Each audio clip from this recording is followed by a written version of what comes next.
Hey there, night owls and horror lovers. Welcome back to another dark tale. Before we dive into tonight's story, I'm curious, where are you watching from? What time is it in your corner of the world? Drop a comment below and let me know. And if you're new here and enjoy these spine-tingling stories, consider hitting that subscribe button. It really helps the channel grow. Now, settle in, turn down the lights, and let me tell you about something that happened at an abandoned prison in Texas that still gives me chills. The Huntsville unit stood empty for 15 years before Marcus Chen decided to explore it. As a freelance photographer specializing in abandoned places, he'd captured dozens of forgotten buildings across Texas. But the old prison held a particular fascination. Built in 1849, it had housed some of the state's most notorious criminals, before budget cuts forced its closure. The locals avoided it, crossing themselves when they drove past the crumbling walls. Marcus should have listened to their warnings. He arrived on a humid September evening, the Texas heat still oppressive even as the sun dipped below the horizon. The main gate hung open, its rusted hinges groaning in the slight breeze. Marcus had done his research. The property was technically state-owned but forgotten, lost in bureaucratic limbo. No security. No caretakers, just 170 years of history slowly returning to dust. The administration building came first, its windows shattered, allowing vines to creep inside like grasping fingers. Marcus's flashlight beam cut through the darkness, illuminating peeling paint and scattered papers. Inmate files littered the floor, their photos staring up at him with hollow eyes. He photographed everything, the click of his camera echoing in the silence. It was in cell block D that things changed. The temperature dropped 20 degrees the moment he crossed the threshold, his breath suddenly visible in the beam of his flashlight. The cells stretched before him in two long rows, their doors hanging open like mouths frozen in silent screams. Marcus had explored plenty of abandoned prisons, but something felt different here. Wrong. In the third cell on the left, he found the scratches, deep gouges in the concrete wall, forming words. He comes at night. He comes for us all. Below, that dozens of tally marks and then nothing. Marcus raised his camera, but the autofocus wouldn't lock onto the wall. It kept hunting, searching for something that wasn't there. A sound echoed from deeper in the block. Footsteps, slow and deliberate. Marcus froze. Urban explorers sometimes crossed paths in places like this, but these footsteps had a strange quality. They seemed to come from everywhere and nowhere, growing closer without actually approaching. His flashlight flickered, and in that brief darkness he could have sworn he saw someone standing at the far end of the corridor. The beam steadied, revealing nothing but empty cells. Marcus backed toward the exit, his photographer's instincts, warring with a primal need to flee. That's when he noticed the doors. When he'd entered, every cell door had been open. Now, one by one, they were closing. Not slamming shut, but slowly swinging closed with deliberate purpose. The hinges that hadn't moved in 15 years suddenly worked with silent precision. He ran. Through the administration building, past the exercise yard where the gallows still stood, and out the main gate. It wasn't until he reached his car that Marcus realized he was still clutching his camera. With shaking hands, he scrolled through the photos on the LCD screen. Every shot from cell block D was corrupted, the images twisted into abstract patterns of light and shadow, except for one. The last photo showed the scratched wall clearly, but there was something else. In the corner of the frame, barely visible, stood a figure in a guard's uniform. The uniform style hadn't been used since the 1950s. The figure's face was turned away, but Marcus could see the dark stains spreading across the back of the shirt, and the way the head sat at an unnatural angle. He deleted the photos and drove away, never speaking of what he'd seen. But sometimes, late at night, he still dreams of cell block D. In his dreams, the footsteps follow him home, and he wakes to find his bedroom door slowly swinging shut. The Huntsville unit still stands empty, waiting for the next curious soul to discover why some places are meant to be forgotten. The locals still cross themselves when they pass, and now Marcus understands why. Some prisons never truly release their inhabitants, and some guards never abandon their posts, even in death. The Darrington unit had been closed since 2008, another casualty of state budget cuts and shifting prison populations. Rachel Morales knew she shouldn't be there, picking her way through the fence gap with her EMF detector and digital recorder. As a paranormal investigator, she'd heard whispers about Darrington for years, stories that made even seasoned ghost hunters think twice. But Rachel had built her reputation on going where others wouldn't. The Texas countryside stretched endlessly around the abandoned complex, cotton fields gone wild pressing against the perimeter. No lights for miles except her flashlight and the stars above. The main building loomed ahead, a concrete monument to forgotten suffering. Unlike other abandoned prisons she'd investigated, Darrington felt alive somehow, as if it were holding its breath. She started in the medical wing, where her research indicated the most activity. The infirmary doors hung askew, revealing rows of rusted beds with leather restraints still attached. Rachel's EMF detector remained silent as she moved between them, documenting everything with her camera. It was the silence that unnerved her most. Even abandoned buildings had ambient sounds, but Darrington swallowed noise like a black hole. In the psychiatric ward, she found the first sign, a single word carved into the padded wall of an isolation cell: watching. Fresh scratches, too fresh for a building abandoned over a decade ago. The padding had been torn away in places, revealing fingernail marks in the concrete beneath. Rachel's detector suddenly spiked, the needle dancing wildly before dropping to 0. She pressed record on her digital device. This is Rachel Morales, at Darrington Unit Psychiatric Ward. Time is 11:47 p.m. I'm experiencing significant EMF fluctuations in Isolation Cell 3. Her voice echoed strangely, as if the walls were both absorbing and amplifying the sound. A whisper came through her, headphones so faint she almost missed it. She rewound, enhanced the audio. There it was, a man's voice speaking in Spanish. No me dejes aquí. Don't leave me here. Rachel's blood chilled. She was alone in this place, had been since she arrived. The voice continued, growing clearer. 30 años en la oscuridad. 30 years in the darkness. The temperature plummeted. Her breath misted in the air as frost began forming on the metal bed frame. Through her headphones came the sound of breathing, labored, wet, wrong. Rachel backed toward the door, but it slammed shut. The lock, which she'd confirmed was broken when she entered, clicked into place. Her EMF detector screamed, the readings off the charts. In the corner of the cell, shadows began to coalesce, not into a human shape, but something else. Something that had been human once, but had been changed by decades of isolation and experimental treatments. The thing that formed defied her understanding. Too many angles, joints bending in impossible directions, a face that seemed to shift between expressions of rage and desperate pleading. Rachel fumbled for her backup flashlight as her primary light began to strobe. In the flickering illumination, she saw the walls were covered in writing, not carved but appearing as she watched, spreading like infection across the padded surfaces.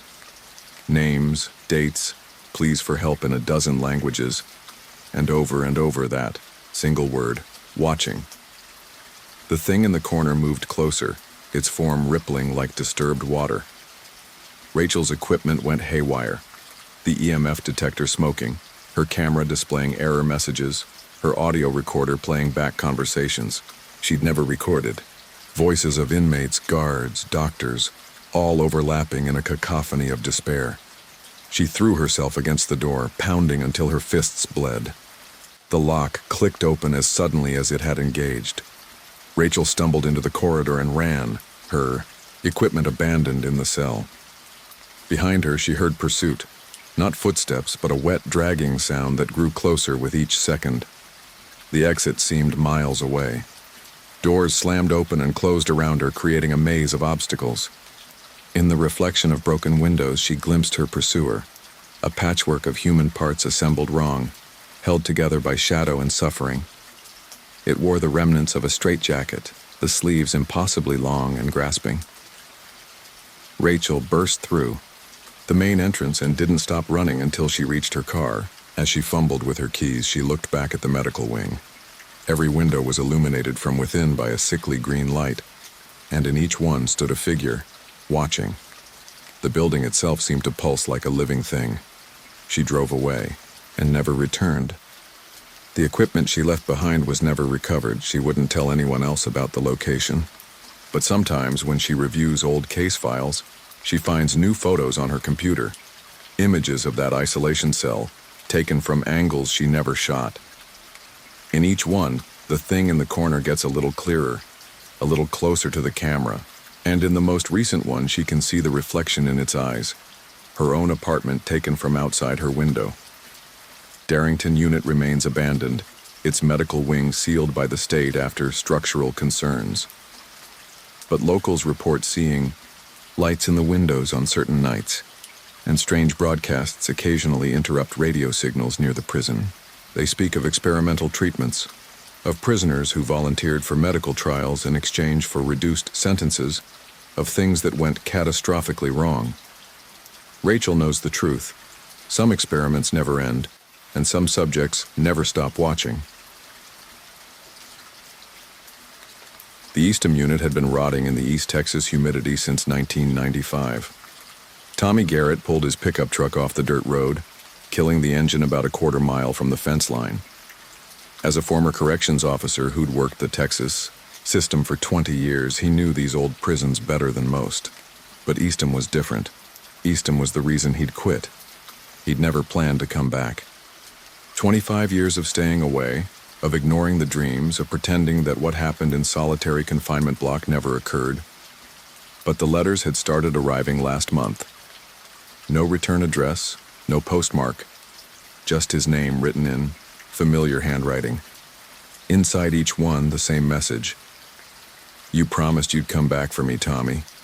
The fence was exactly as he remembered. 12 feet of chain link topped with razor wire, now twisted and fallen in places. Tommy squeezed through a gap, his flashlight catching the faded warning signs. The beam trembled in his hand, and he cursed himself for the weakness. He'd faced down riots, handled the worst criminals Texas had to offer, but this was different. The main yard stretched before him, overgrown with kudzu that had swallowed the basketball courts and weight benches.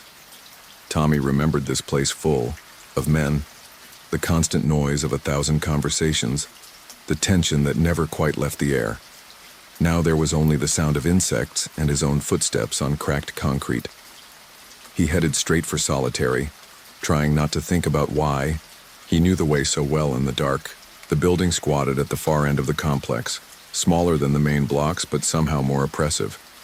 The steel door hung open, rust bleeding down its surface like dried blood. Tommy had personally locked that door for the last time, in 1995. He'd checked it 3 times to make sure. Inside, the familiar smell hit him. Industrial disinfectant mixed with something else. Something that had seeped into the concrete over decades. The row of isolation cells stretched before him, 8 on each side. Tommy's flashlight found cell number 7, and his heart hammered against his ribs. The feeding slot was open. It had been welded shut by his own order before the prison closed. Hello, Tommy? The voice came from inside the cell exactly as he remembered it. Soft, cultured, reasonable. The voice of William Marsh, who'd been serving life for killing his family with a straight razor.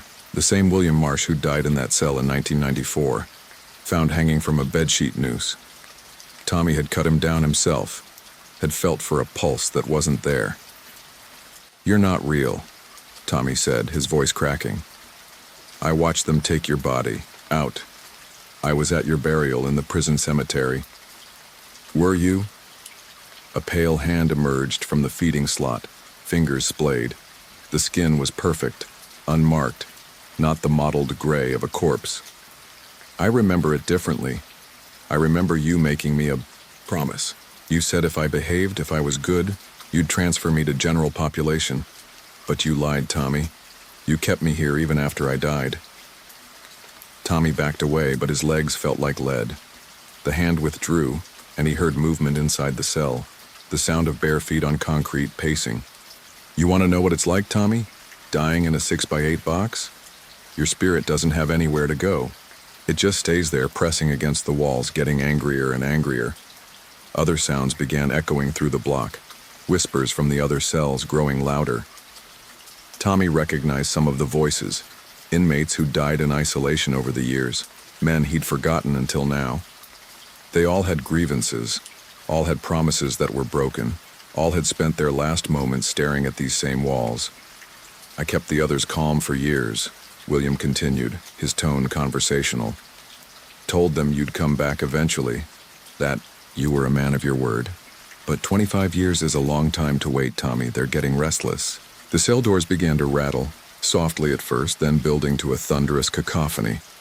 Tommy's flashlight flickered as shadows moved behind the doors, pressing against the small windows. He saw faces he recognized, faces that shouldn't exist anymore. All turned toward him with expressions of patient hunger. Here's what's going to happen, William said, and now his voice was coming from directly behind the door. You're going to open this cell, Tommy. You're going to let me out like you promised, or you're going to take my place. Those are your options. The others agree. We need someone to stay, someone to keep the balance. A guard for the guards, you might say. Tommy's hand moved toward his key ring before he caught himself. He didn't have keys anymore, hadn't carried them in decades. But there they were, hanging from his belt, heavy and familiar. The master key to solitary gleamed in his flashlight beam, looking freshly cut. That's it, William encouraged. You, remember the deal we made. I told you things, didn't I? Helped you solve those cases. Helped you find where Martinez hid those bodies. Helped you stop the riot before it started. All I asked for in return was a chance at redemption.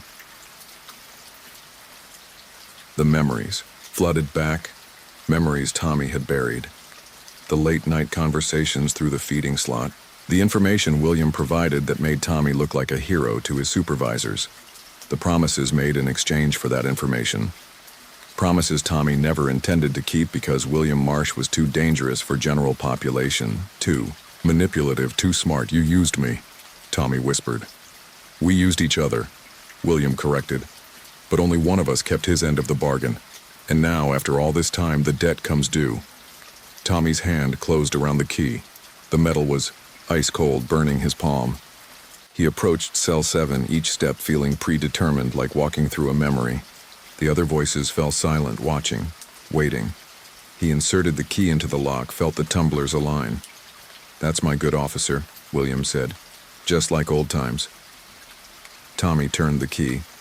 The lock disengaged with a click that echoed through eternity. But instead of opening the door, he snapped the key off in the lock, leaving the broken piece jammed inside. The silence that followed was deafening. Then William laughed, a sound like breaking glass. Clever, Tommy. But you're forgetting. I've had 25 years to think about this. 25 years to prepare. The broken key began to turn on its own, metal scraping against metal. Tommy ran, throwing himself toward the exit as cell doors began opening behind him. Not all at once, but in sequence, like dominoes falling. He burst out of the building and sprinted across the yard, hearing pursuit but not daring to look back. He made it to his truck and peeled out, gravel spraying. In his rearview mirror, he saw figures standing at the fence line, watching him go. William Marsh stood in front, still wearing his prison whites, one hand raised in a casual wave. Tommy drove straight home and packed everything he could fit in his truck. He left Texas that night and never returned.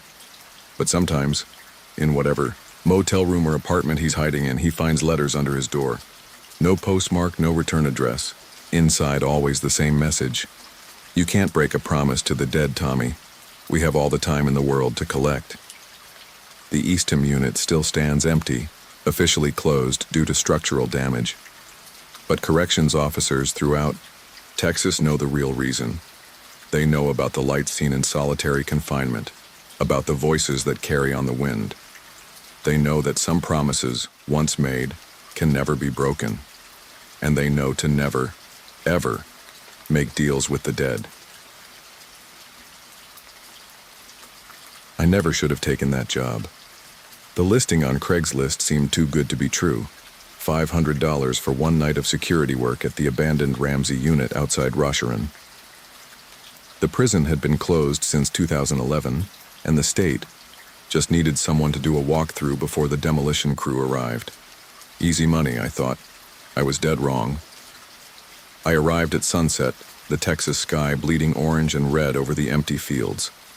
The contractor who hired me, a nervous man named Dale, met me at the gate. He handed me a flashlight, a walkie-talkie, and a clipboard with a checklist. "Just walk through each building," he said, avoiding eye contact. "Mark off each section as clear. Should take you maybe 3 hours." When I asked why they needed this done at night, he mumbled something about insurance requirements and drove off before I could ask anything else. The Ramsey unit sprawled before me like a concrete corpse. 5 cell blocks, an administration building, and the death house where Texas had carried out executions until the early 2000s. I decided to start with the cell blocks and save the death house for last. Looking back, I should have just left right then. Cell block A was exactly what you'd expect. Empty cells, graffiti, the smell of mold and decay. I made my way through methodically, checking off sections on my clipboard. It was in Block C that things started to feel wrong. The temperature dropped so suddenly I could see my breath and my flashlight began to flicker. Then I heard it. A rhythmic tapping like someone drumming their fingers on metal. I followed the sound to the 3rd tier. In cell 347 I found him. An inmate in faded whites, sitting on the rusted bunk, tapping his fingers on the wall. He looked up at me with eyes that were all wrong. Too bright, too aware for someone who should have been transferred out years ago. "You're early," he said. "Count's not for another hour." My mouth went dry. "The prison's been closed for over a decade," I managed to say. He smiled, and I noticed his teeth were filed to points. "That's what they want you to think, but we're still here. We're always here. They just stopped feeding us, stopped counting. Stopped acknowledging we exist. Do you know what happens to forgotten prisoners, boss?" I backed away, but he was already standing, moving toward the bars with impossible speed. "We get hungry," he whispered. "So very, very hungry." I ran. Down the stairs, through the block, my clipboard forgotten. But as I reached the exit, I heard cell doors opening throughout the building. Not the modern electronic locks. These were manual doors, sliding open one by one. I burst outside and slammed the door behind me, my hands shaking as I tried to process what I'd seen. The walkie-talkie crackled to life. "Johnson, this is Dale. Everything okay over there?" I grabbed it, ready to tell him I was leaving. But what came out of my mouth wasn't my voice. "Everything's fine," I heard myself say. "Just checking Block D now." My hand dropped the walkie-talkie, and I watched my feet start walking toward the next building against my will.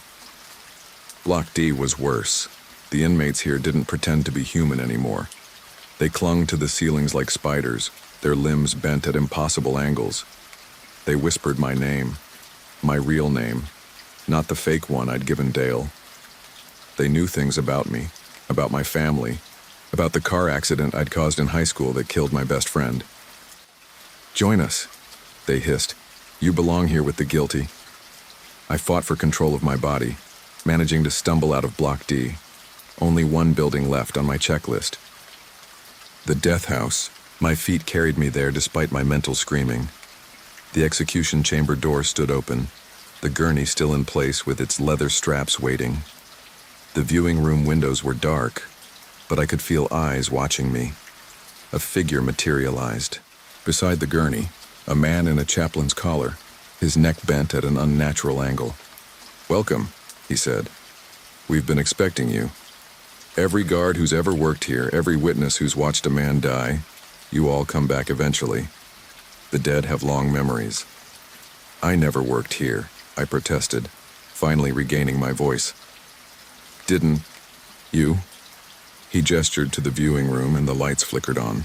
Behind the glass stood dozens of figures, guards, officials, witnesses, and there in the front row I saw myself, younger, wearing a corrections officer uniform I'd never owned, watching an execution I'd never attended. "That's not me," I said. But even as the words left my mouth, memories flooded in. Memories that weren't mine but felt real. Working the night shift, escorting condemned men to their final moments. The weight of their last words, the sound of their last breaths.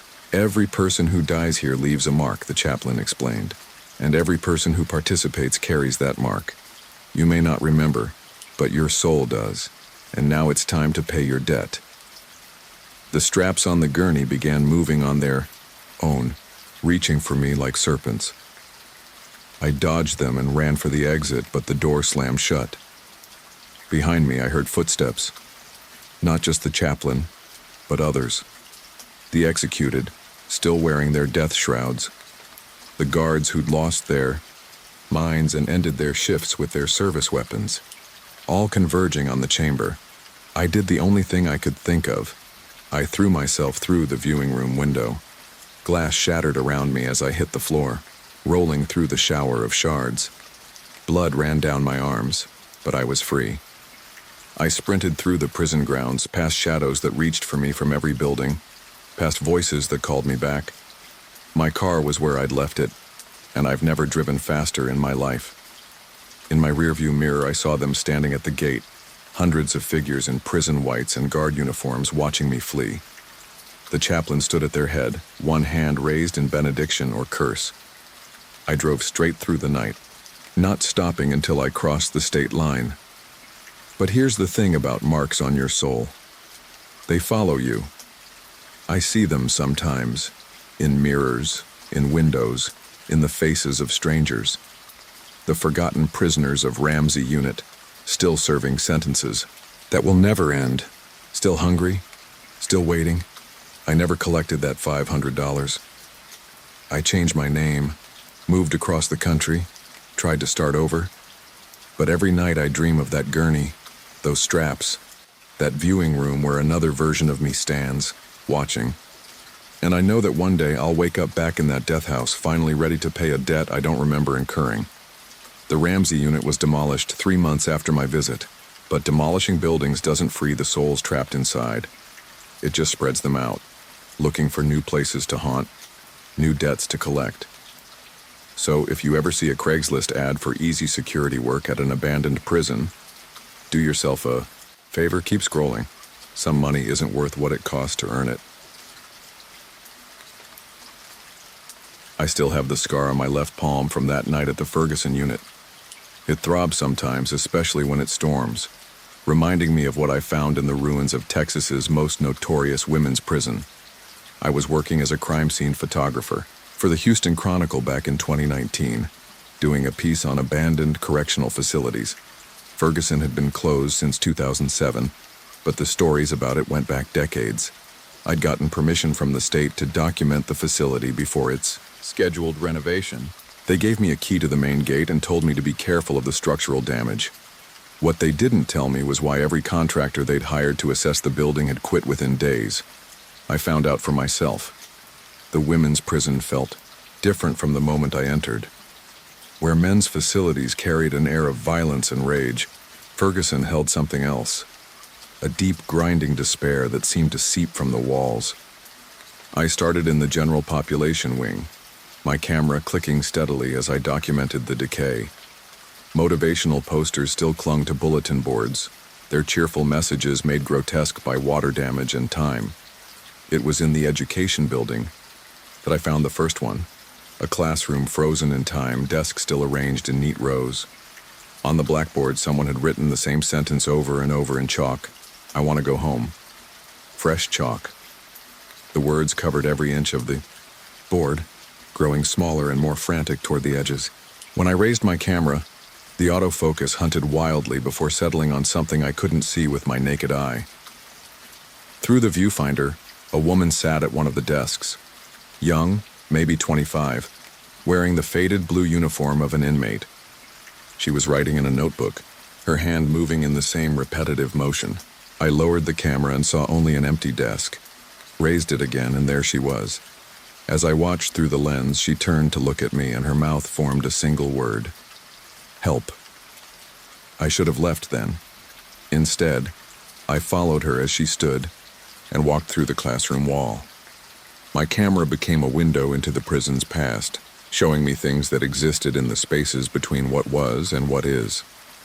I documented everything, following ghostly figures through their daily routines.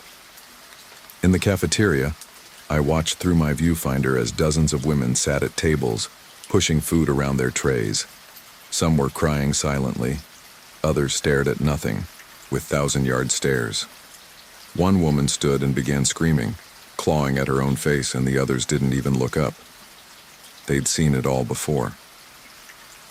The psychiatric ward was worse. Through my camera, the padded cells were occupied. Women in various states of distress, some catatonic, others throwing themselves against the walls. In one cell, I saw a woman who'd scratched patterns into her skin, geometric designs that hurt to look at. She noticed me watching and pressed herself against the observation window. "They put things in us," she whispered, her voice somehow audible through my camera. "In our food, in our medicine, to make us compliant, to make us forget who we were." I found myself in the medical wing, following a nurse who flickered in and out of existence. She led me to a storage room I wouldn't have found on my own. Inside, through my viewfinder, I saw rows of files, medical records, documentation of experiments, behavioral modification drugs, sterilization procedures performed without consent, psychological torture disguised as therapy. The nurse stood beside me, her face a mask of guilt. "We were just following orders," she said. "We didn't know, we didn't want to know." My camera's battery was dying, but I couldn't stop documenting. In the segregation unit, I found her, the woman from the classroom. Her cell was different from the others. The walls were covered in writing, but not scratched or carved. Written in what looked like blood. Names. Hundreds of them. "These are the ones who didn't make it," she said through my viewfinder. The ones they erased, I tried to remember them all. She told me her name was Maria Santos. She'd been sentenced to 5 years for check fraud in 1987. She never made it out. The official record said she was transferred, but she showed me the truth through my camera. The unmarked graves behind the prison. The incinerator that ran at night. The guards who selected certain inmates for special programs that had no official documentation. "They're going to renovate," Maria said urgently. "They're going to cover it all up. Paint over our stories, bury our truth under fresh concrete. You have to tell people. You have to make them remember us." My camera died just as she reached for me. In the sudden darkness, I felt her hand close around mine, ice cold and desperate. Pain shot through my palm as her fingernails dug deep, and when I yanked away, I was bleeding. But in the blood, I could see them, all of them. Every woman who disappeared, every story untold, every life erased. They stood around me in the dark, visible without the camera now, waiting. I ran, clutching my camera and bleeding hand, but I'd gotten what I came for. When I developed the photos, they showed everything. The ghosts, the documents, the truth of Ferguson Unit. I submitted the story to my editor with trembling hands. He killed it within hours. Said the photos were obviously faked, that I'd lost my credibility. I was fired by the end of the week. The renovation of Ferguson Unit proceeded on schedule. It's a minimum security facility now, bright and clean and modern. But I know what's under that fresh paint. I know whose bones are mixed into the foundation. And sometimes when I look at the scar on my palm, I can still see them. Maria and all the others, still waiting for someone to tell their story. I kept the photos. They're in a safety deposit box along with the names Maria showed me. Someday, when I'm braver or maybe just older and have less to lose, I'll try again. Because the dead deserve justice, even if it comes decades too late. And Ferguson Units. Walls may be painted over, but they still remember. They'll always remember. The new inmates at Ferguson sometimes report strange dreams. They wake up with names on their lips they've never heard before. They find messages scratched in places that were supposedly just built. The administration dismisses it as hysteria, as women being emotional. Just like they always have. Just like they always will. But Maria Santos is still there, still writing her list, still waiting for someone to listen. And one day, someone will. They have to. The dead are patient, but they're not forgiving, and Ferguson unit has so many dead to account for. I was part of the cleanup crew hired to clear out the Caulfield unit after Hurricane Harvey flooded it in 2017. The prison had been abandoned since the storm, deemed too damaged to repair. What the state didn't tell us was that the morgue had been full when the waters came, and that 17 inmates had drowned in their cells during the evacuation failure. I found that out myself, along with things that still wake me at 3 in the morning. The first thing that hit you at Caulfield was the smell. Not just mold and stagnant water, but something else underneath. Sweet and cloying, like flowers left too long in a vase. My partner Jake and I were assigned to the medical wing. Our job was simple: document any salvageable equipment and mark everything else for disposal. The water had receded months ago, leaving behind a thick layer of mud that preserved everything like amber. In the infirmary, we found the first one, an inmate still strapped to a gurney covered in that dried mud. The restraints had held him in place as the water rose. His mouth was open, filled with sediment, and his eyes, they were gone. Just hollow sockets staring at the ceiling. Jake radioed it in, but the response was static. Our radios had worked fine outside. "We should wait for the coroner," Jake said, but I was already noticing other things. The IV bag hanging above the body was still full, the liquid inside dark and moving despite being sealed. The heart monitor beside the bed was cracked, its screen somehow still displaying a flat line that pulsed occasionally, like a heartbeat trying to restart. We moved deeper into the medical wing. In the psychiatric ward, we found them sitting in their cells. 3 inmates, positioned upright against the walls. Their bodies mummified by the unique combination of floodwater and whatever chemicals had leaked from the pharmacy. Their faces were turned toward the doors, hands pressed against the bars. They'd been trying to get out when the water reached them, but it was their skin that made Jake vomit. In the mud that coated them, something had been growing.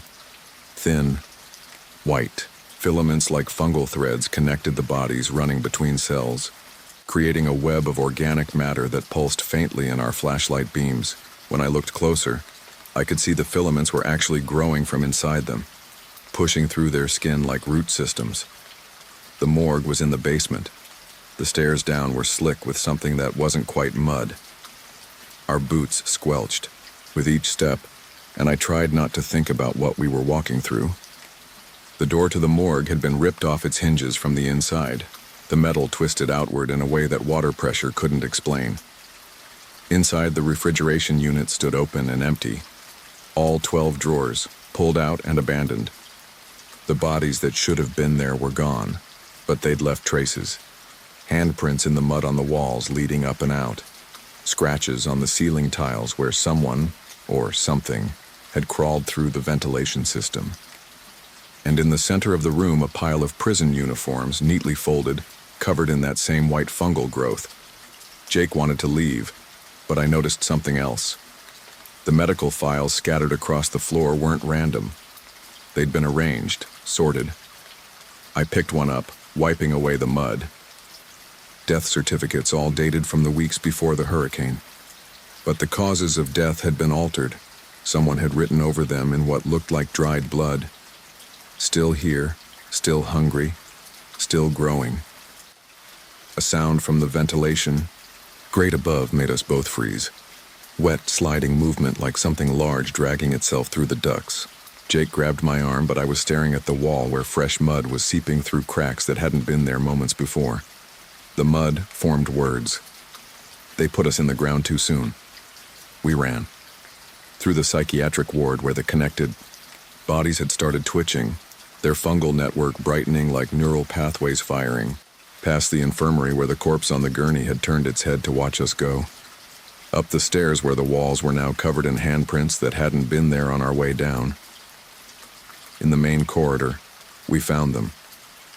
The 17 who had drowned in their cells, standing in a line, water still dripping from their bodies despite months of being dead. Their skin was gray-green, bloated, but somehow holding together. Algae grew from their eyes and mouths, and when they moved, you, could hear the water sloshing inside them. Behind them, the missing morgue bodies stood like an honor guard, their preservation chemicals having mixed with the floodwater to create something that shouldn't exist. The one in front stepped forward. When he opened his mouth to speak, brackish, water poured out along with small fish that flopped on the floor. "You're here to clean up," he gurgled, "to make it like we never existed. But we're part of this place now, in the walls, in the water, in the ground." I understood then. The flood hadn't just killed them. It had changed them, merged them with the prison itself. The fungal networks, the algae, the chemicals. It had created something new. Something that was neither fully dead nor alive but existed in the spaces between.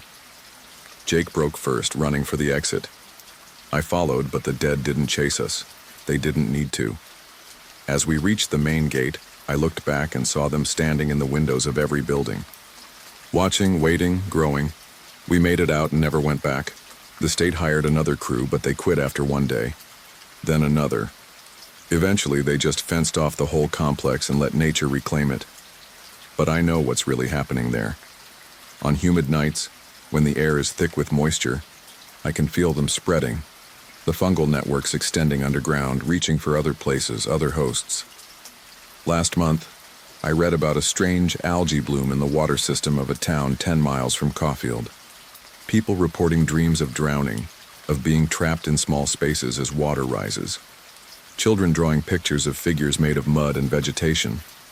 The authorities blame contaminated groundwater, but I know better. The Caulfield unit still stands, officially abandoned, but never empty. The 17 who drowned are still there, along with the others who've joined them. They're patient, like all water is patient, slowly eroding, slowly spreading, slowly claiming. And somewhere in those flooded ruins, in the space between death and whatever comes after, they're building something, growing something, becoming something that has never existed before. I still have nightmares about that fungal network, the way it pulsed with purpose.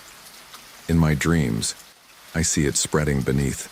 Texas, connecting abandoned prisons, forgotten graveyards, anywhere the dead were left behind. And at the center of it all, the Caulfield unit throbs like a heart, pumping out spores of something that was once human but isn't anymore. They're not coming for us. They don't need to. They're just waiting for the next flood, the next disaster, the next opportunity to spread. And in Texas, there's always another hurricane coming. I found the journal in my grandmother's attic after she died. She'd been a nurse at the Goree unit, the first women's prison in Texas, from 1963 to 1971. I'd never known. She'd told everyone she worked at a regular hospital in Huntsville.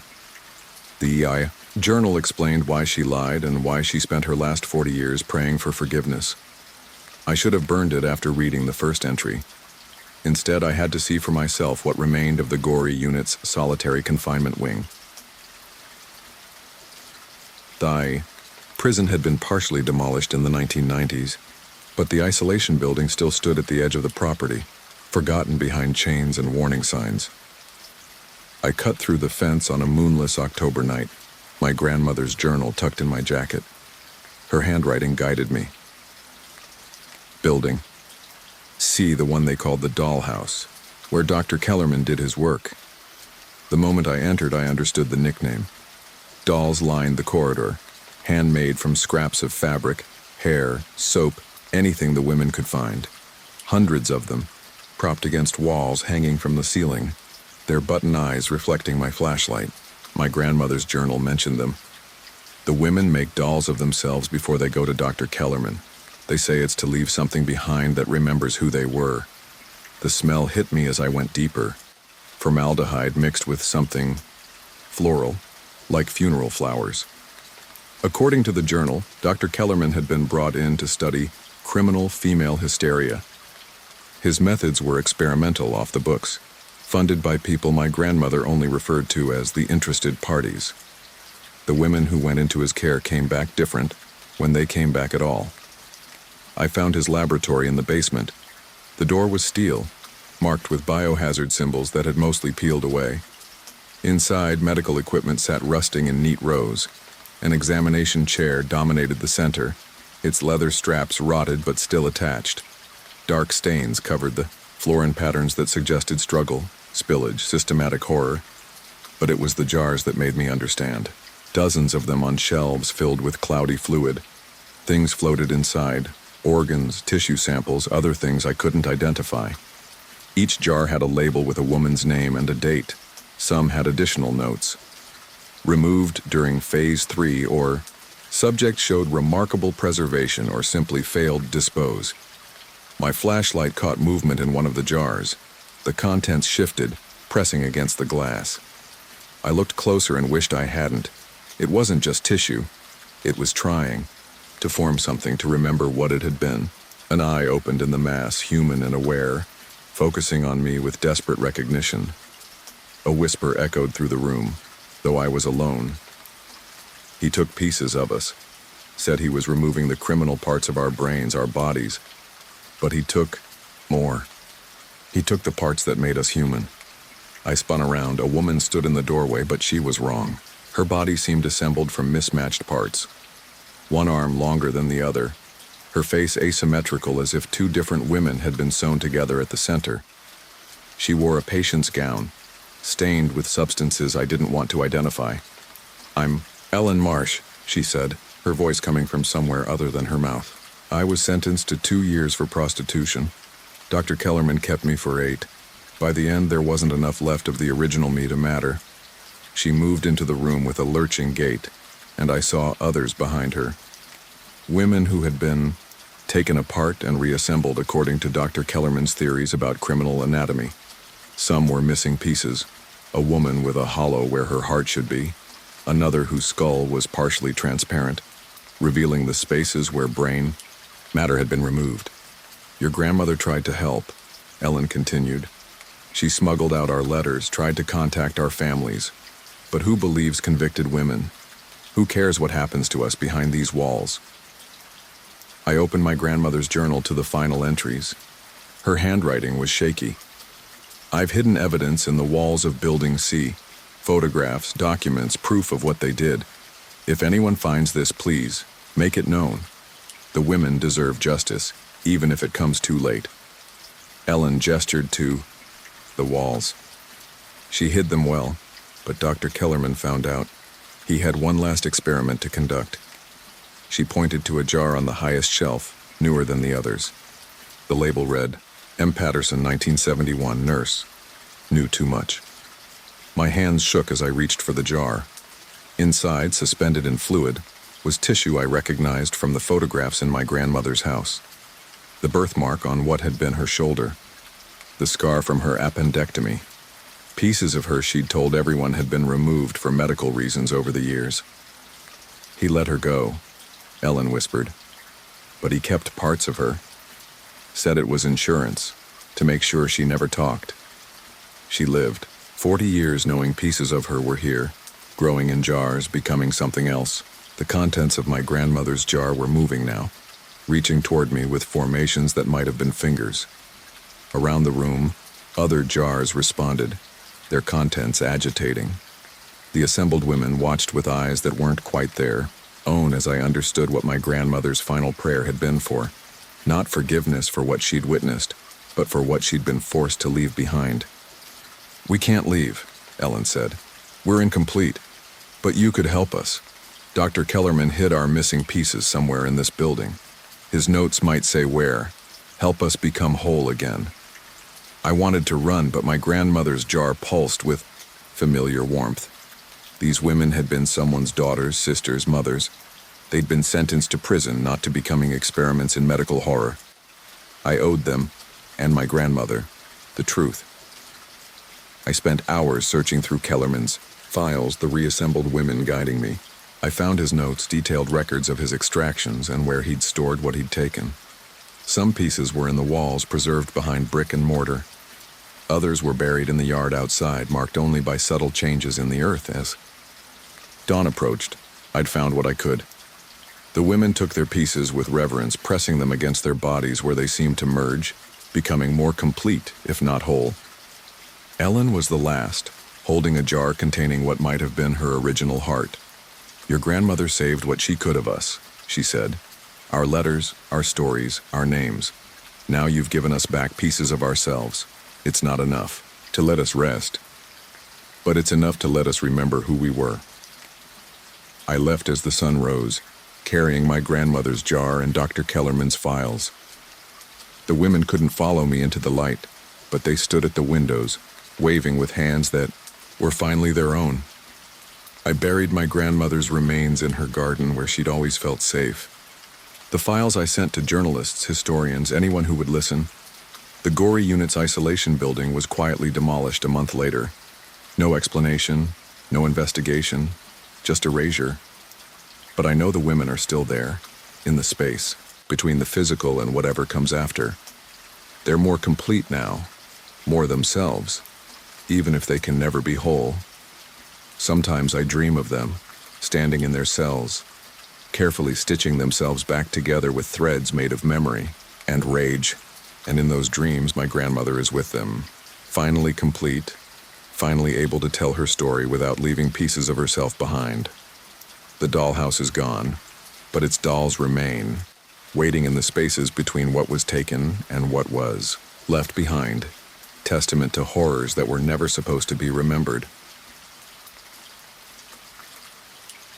I inherited the property from my uncle in 2018, 40 acres of scrubland outside Brazoria that I planned to develop into a hunting ranch.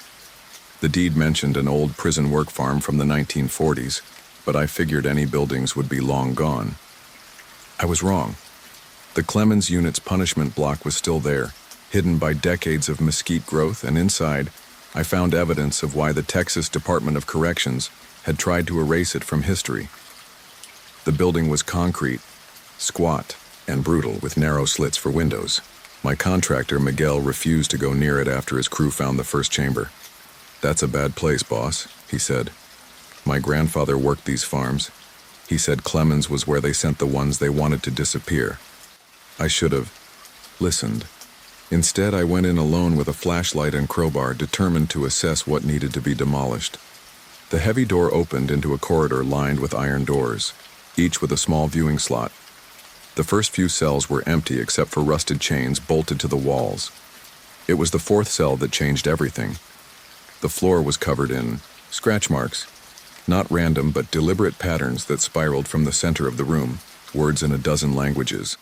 Some I recognized, others that seemed older than any human tongue. At the center of the spiral, a dark stain had soaked so deep into the concrete that it looked like a hole. When I knelt to examine it, my flashlight flickered and I heard it, breathing that seemed to come from beneath the floor. I found the records in what had been the guard's office. Ledgers detailing special punishments for inmates who wouldn't break. The warden, a man named Josiah Crane, had theories about crushing the human spirit. He'd designed chambers that went beyond simple isolation. Cells where the dimensions were slightly wrong, making inmates slowly lose their sense of reality. Rooms where the temperature would shift randomly between freezing and sweltering. Spaces so small that men had to fold themselves to fit, staying contorted for days until their bodies forgot how to straighten. But it was the photographs that made me understand. Black and white images of inmates after their time in the punishment block. Their eyes were wrong. Not empty, but too full. As if they were seeing things that occupied the same space as our reality but shouldn't. Many had clawed their own faces, leaving patterns similar to the floor scratches.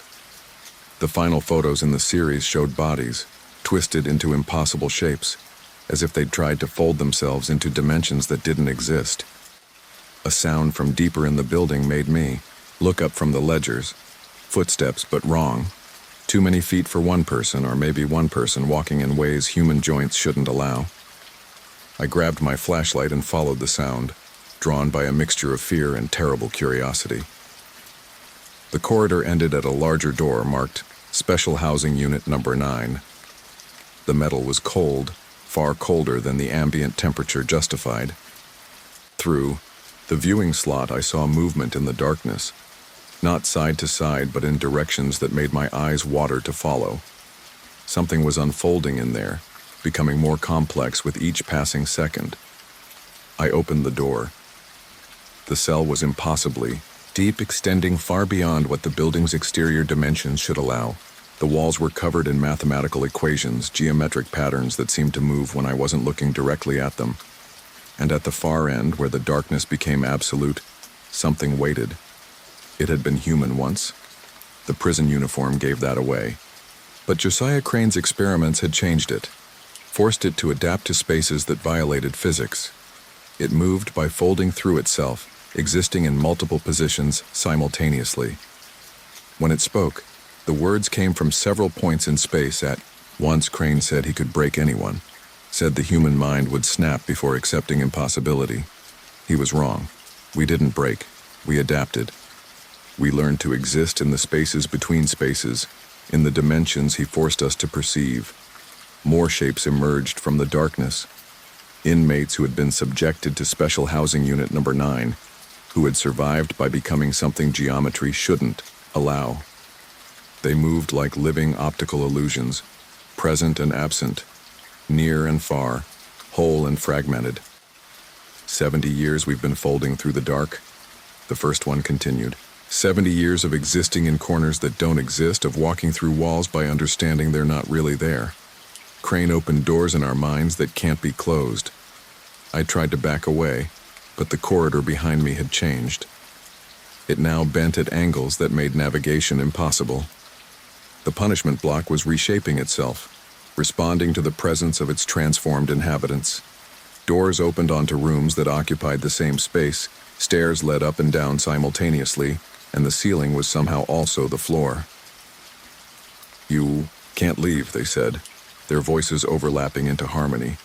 "Not until you understand." Crane kept perfect records. Every experiment, every success. The state buried it all, pretended we died in a riot. But we're still here, still serving sentences in dimensions they can't acknowledge exist. They showed me, not by force, but by simply existing in ways that proved reality was more flexible than I'd believed. I watched them fold through spaces, saw how they could be in multiple cells simultaneously, understood that the punishment block existed in more than 3 dimensions because they had learned to perceive it that way. Hours passed, or maybe minutes. Time worked differently in Unit Number 9. They told me about others like them, scattered through abandoned prisons across Texas, inmates who had been experimented on, who had adapted in impossible ways, who existed in the spaces normal people couldn't perceive. They weren't ghosts. They were something worse. Living proof that human consciousness could be twisted into shapes that shouldn't exist. When they finally let me leave, the sun was setting. The punishment block looked normal from the outside, but I knew better now. I could see the places where it folded into itself, the corners that led to nowhere and everywhere. Miguel and his crew were gone, their equipment abandoned.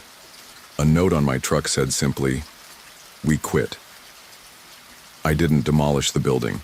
How could I destroy something that existed in more dimensions than our reality acknowledged?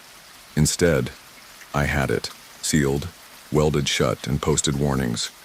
But I know that's not enough. The inmates of Unit Number 9 don't need doors. They can fold through space itself, exist in the angles between here and there. Sometimes in my peripheral vision, I see them. In the corner of my bedroom, in the space behind mirrors, in the impossible geometry of shadows at noon. They're not haunting me. They're just existing in spaces I can now partially perceive. My mind was open to possibilities it can't close itself to. The Clemens Unit punishment block still stands on my property. On certain nights when the angles of moonlight are just right, you can see it for what it really is. A structure that exists in too many dimensions, folded through space, like origami made of concrete and suffering. Inside, inmates serve eternal sentences in geometries that shouldn't exist, proof that some punishments don't end with death. They're still there, folding through the dark, waiting for someone else to open that door and learn what human consciousness can become when forced to adapt to impossible spaces. And once you've seen them, once you understand that reality has corners that lead to nowhere, you can never quite see the world as solid again. Every room has angles that might open onto Unit Number 9. Every shadow might hide a man who learned to exist in more dimensions than God intended. I've stopped trying to develop the property. Some things should stay hidden, even if hiding them is impossible when they exist in more places than one. The punishment block stands as a monument to cruelty that transcended physical torture and broke the laws of reality itself. And somewhere, in its impossible depths, inmates continue serving sentences that exist outside of time, outside of space, outside of any mercy that three-dimensional thinking could provide.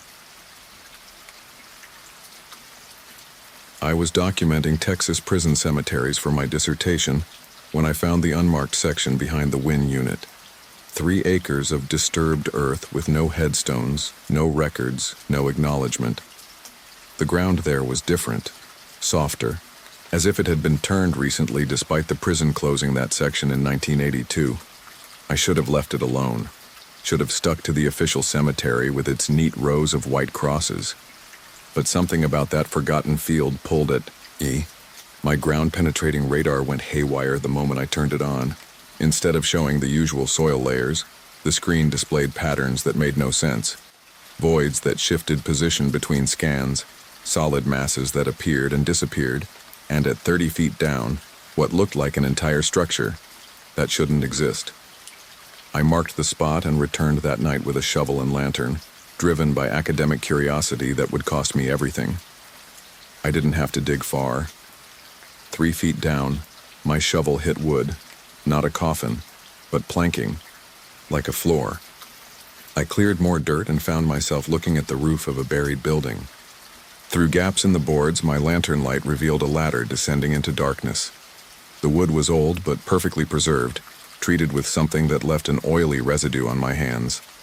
Carved into one plank was a date, 1934, and below it a single word: necessity. The ladder was solid despite its age.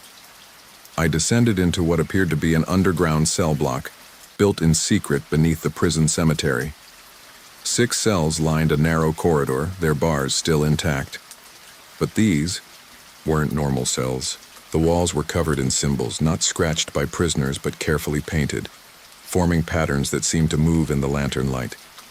In the center of each cell floor was a drain, and around each drain, a dark stain spread like a flower of dried blood.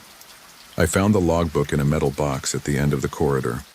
The pages were filled with neat handwriting, documenting something called the Necessity Protocol.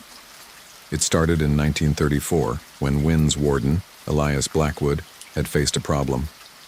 Certain inmates, the worst of the worst, couldn't be executed legally but couldn't be allowed to live. Child killers who'd escaped justice on technicalities. Men who'd committed crimes so heinous that other inmates tried to kill them. The ones even a prison couldn't contain. The necessity, Blackwood wrote, is to protect society from evil that the law cannot touch. These men will serve their sentences below, where their corruption cannot spread. They will be fed, watered, and forgotten until God sees fit to claim them. This is mercy compared to what they deserve.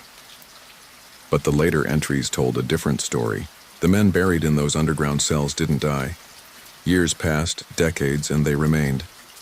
The guards assigned to feed them reported hearing voices that didn't sound human anymore. Prisoners spoke of dreams where the buried men called to them, promising things in exchange for freedom. By 1960, the feeding stopped. The entrance was sealed. The official record stated that the underground block had never existed. I should have climbed out then. Instead, I approached the first cell. Inside, something moved in the corner, a shape that had once been human, but was now adapted to decades of darkness. It unfolded slowly, joints bending in too many places, skin pale as cave fish. When it opened its mouth, dust poured out instead of words, but I understood anyway. The images came directly into my mind. Its name had been Carl Vickers. He'd killed 11 children across East Texas before being caught. The jury gave him life instead of death, a technicality about his confession. 2 weeks into his sentence at Wynn, he'd vanished from his cell. Records said he'd escaped. The truth was he'd been dragged here, thrown into this underground cage, and left to serve a sentence that transcended human justice. We adapted. The thing that had been Vickers whispered without sound. 50 years in the dark changes you. We learn to feed on smaller things. Insects, roots that broke through the walls, the occasional rat. Then we learned we didn't need to feed at all. Hatred sustains us. Fury keeps us whole. We are what happens when men too evil to die are given eternity to grow worse. The other cells stirred. 5 more shapes emerged from shadows, each twisted by decades of isolation into something between human and nightmare. They moved wrong, breathed wrong, existed wrong. But their eyes burned with intelligence and malice that time had only sharpened. One of them had been a guard who'd sold inmates to medical experiments. Another had murdered his entire family and burned down a church to hide the evidence. Each had a story of evil that the law couldn't properly punish, so Warden Blackwood had created his own solution. But he'd underestimated the human capacity for adaptation, for survival, for transformation in the face of absolute isolation. He thought darkness would break us, another whispered. Instead, we became it. Thought hunger would kill us. Instead, we learned to feast on rage. Thought loneliness would drive us mad. Instead, we found each other in the spaces between cells, in the shared darkness where thought travels without sound. They were moving closer to the bars now, and I realized the metal was rusted through in places. They could have escaped years ago. They'd chosen to stay, to wait, to grow into something worse than their original crimes could have imagined. The underground block wasn't their prison anymore. It was their cocoon. The cemetery above. Vickers explained, his voice like grinding.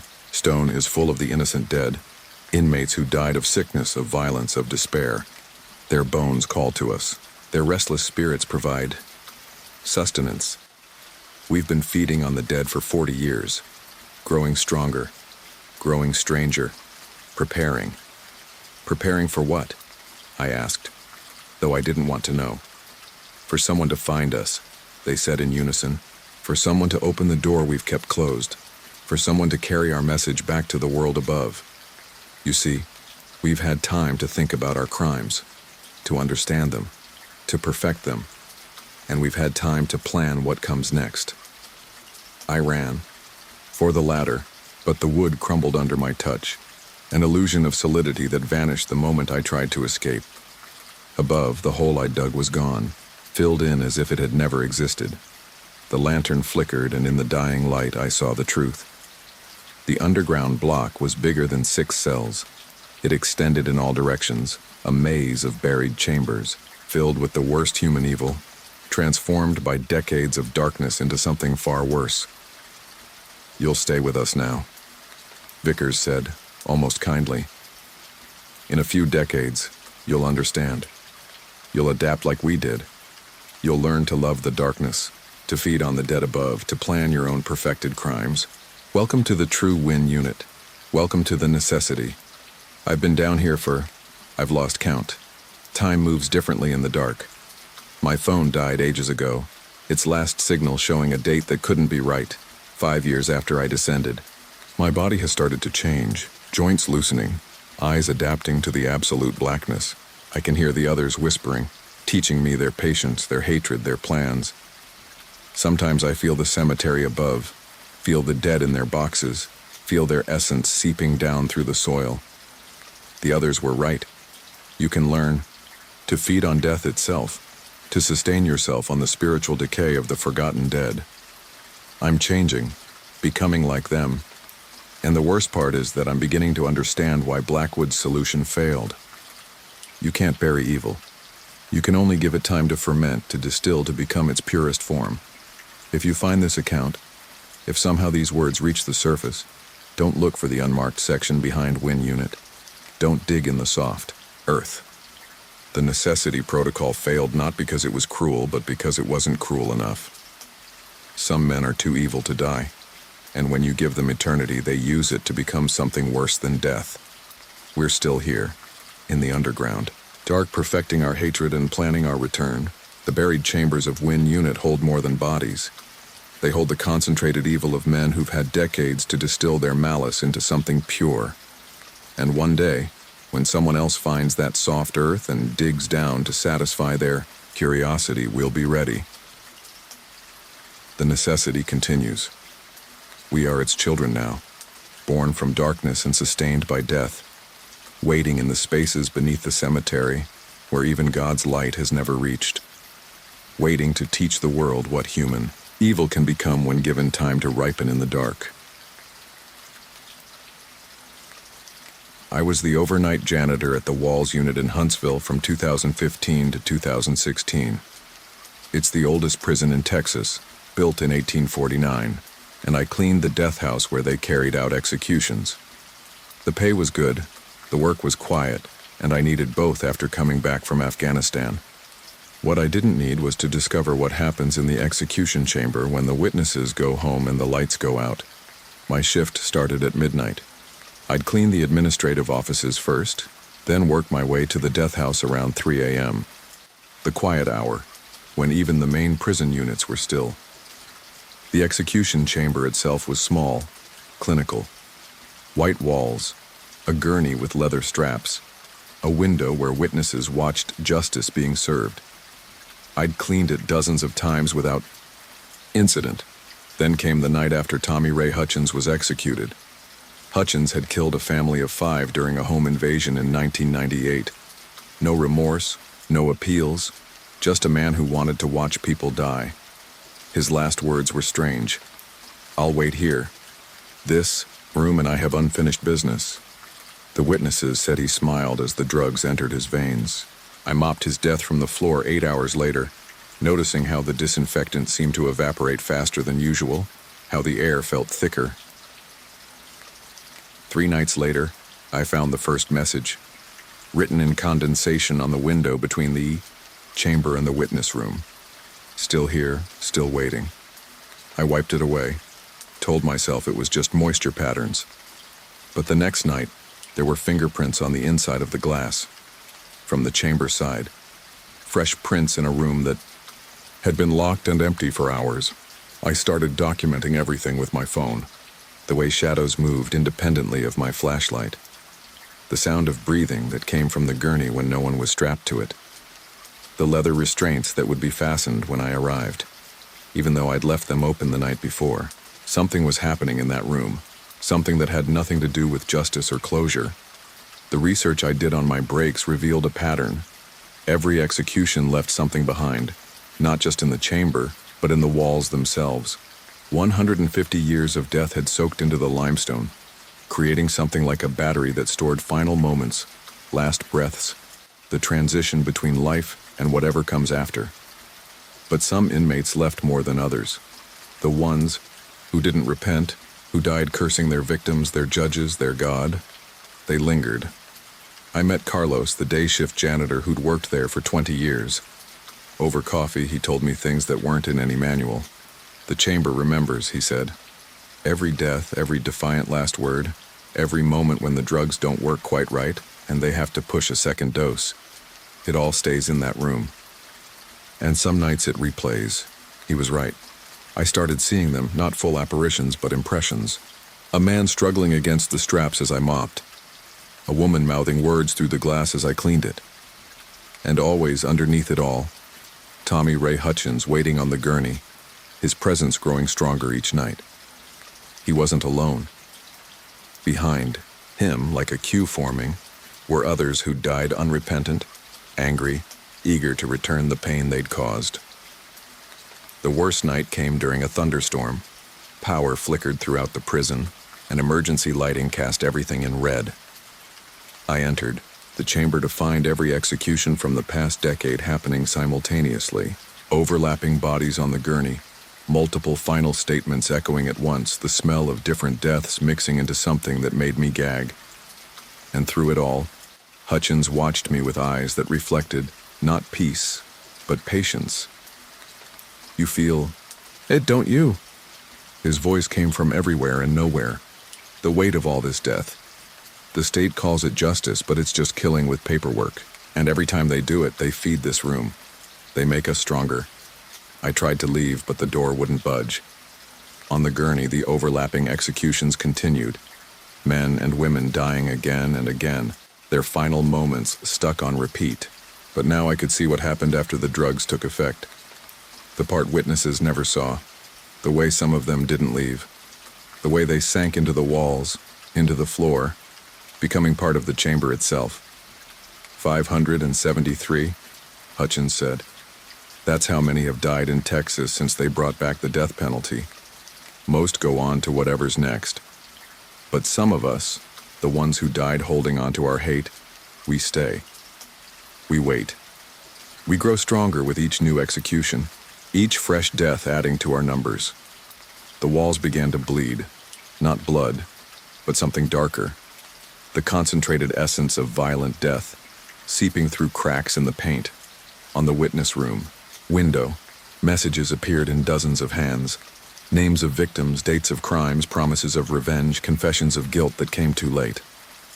The gurney itself began to change, leather straps reaching like tentacles, metal frame groaning as it tried to reshape itself into something that could hold more than one body at a time. I understood then what the chamber was becoming. Not just a room where the state ended lives, but a battery storing the worst of human nature. Every execution of an unrepentant killer added to its power. Every death that brought no closure, no justice, only more death, they accumulated like sediment, layer upon layer of concentrated evil. Soon, Hutchins whispered, and now I could see all of them clearly. Murderers, rapists, torturers, standing in rows behind the gurney. Soon we'll have enough power to break free, to reverse the flow. Instead of taking us, this room will release us. All of us, all at once, back into a world that thought it was safe because we were dead. The lights went out completely. In the IBB's darkness, I felt them moving around me. Cold spots that had once been human, reaching out with hands that had killed before and wanted to kill again. The gurney creaked as something heavy climbed onto it. Something made of multiple bodies fused by shared hatred. When the emergency power kicked back on, I was alone, but the walls were covered in handprints and the gurney straps were arranged to spell out a date. December 31st, 2025. I quit that night, didn't even finish my shift, just walked out and never went back. But I know what's coming. I've tried to warn people, but who believes a janitor talking about ghosts in the death chamber? The executions continue, each one adding to the battery, each unrepentant death making the collective stronger. And on that date, when the chamber reaches critical mass, when 599 souls have been fed into its hungry walls, the walls unit still operates. Tours go through during the day, showing people the history of Texas justice. They see the chamber as a sterile room where the state humanely ends lives of those who've forfeited their right to exist. They don't see the layers of death painted on every surface. They don't hear the whispers of the waiting dead. They don't understand that every execution is a deposit in an account that's almost full. I dream about that room every night. See Hutchins on the gurney, smiling his patient smile. See the others arranged behind him like an army waiting for orders. See the walls breathing with accumulated death, the floor soft with the weight of souls who refuse to leave. And I see that date getting closer, that number getting larger, that battery charging toward overflow. When it happens, when the chamber finally releases what it's been storing, remember that we were warned. The dead spoke clearly to anyone who would listen. They told us they were waiting, told us they were growing stronger, told us exactly when they would return. But we didn't listen.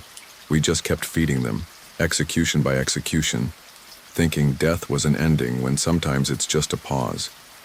The death house at the Walls unit is more than Texas's execution chamber. It's a reservoir of unfinished business, a monument to the belief that killing killers brings justice, and a battery that's almost fully charged. And when it finally overflows, when all those unrepentant souls come flooding back, we'll learn that some forms of justice create more problems than they solve. Some deaths don't bring closure. Some only bring more death, waiting patiently for its turn to return. I was hired to digitize records at the abandoned retrieve unit in 2020. The prison had been closed since 1997, but the state needed someone to catalog and scan old documents before demolition. Simple work, $30 an hour to sit in a trailer outside, the fence and process boxes of files. They told me not to enter the buildings, said it was for insurance reasons. After what I found in those records, I understood the real reason. The retrieve unit had operated from 1919 to 1997, exclusively, housing inmates with life sentences. The files started normal enough. Intake forms, disciplinary reports, medical records. But in boxes from the 1950s, I found references to something called the long haul. Guards wrote about inmates who'd been there so long they'd become institutionalized, beyond rehabilitation. Men who'd served 40, 50, 60 years. Men who should have been dead but somehow weren't. One file stopped me cold. Jeremiah Morse, admitted in 1921 for killing his entire congregation during a church service. By 1955, he'd served 34 years. The photo paperclip to his file showed a man who looked maybe 40. The intake photo from 1921 showed the same face, the same age. A note from the warden read, "Morse remains in Long Hall. No visitors. No contact. Let time sort out what the state cannot." I found more impossibilities.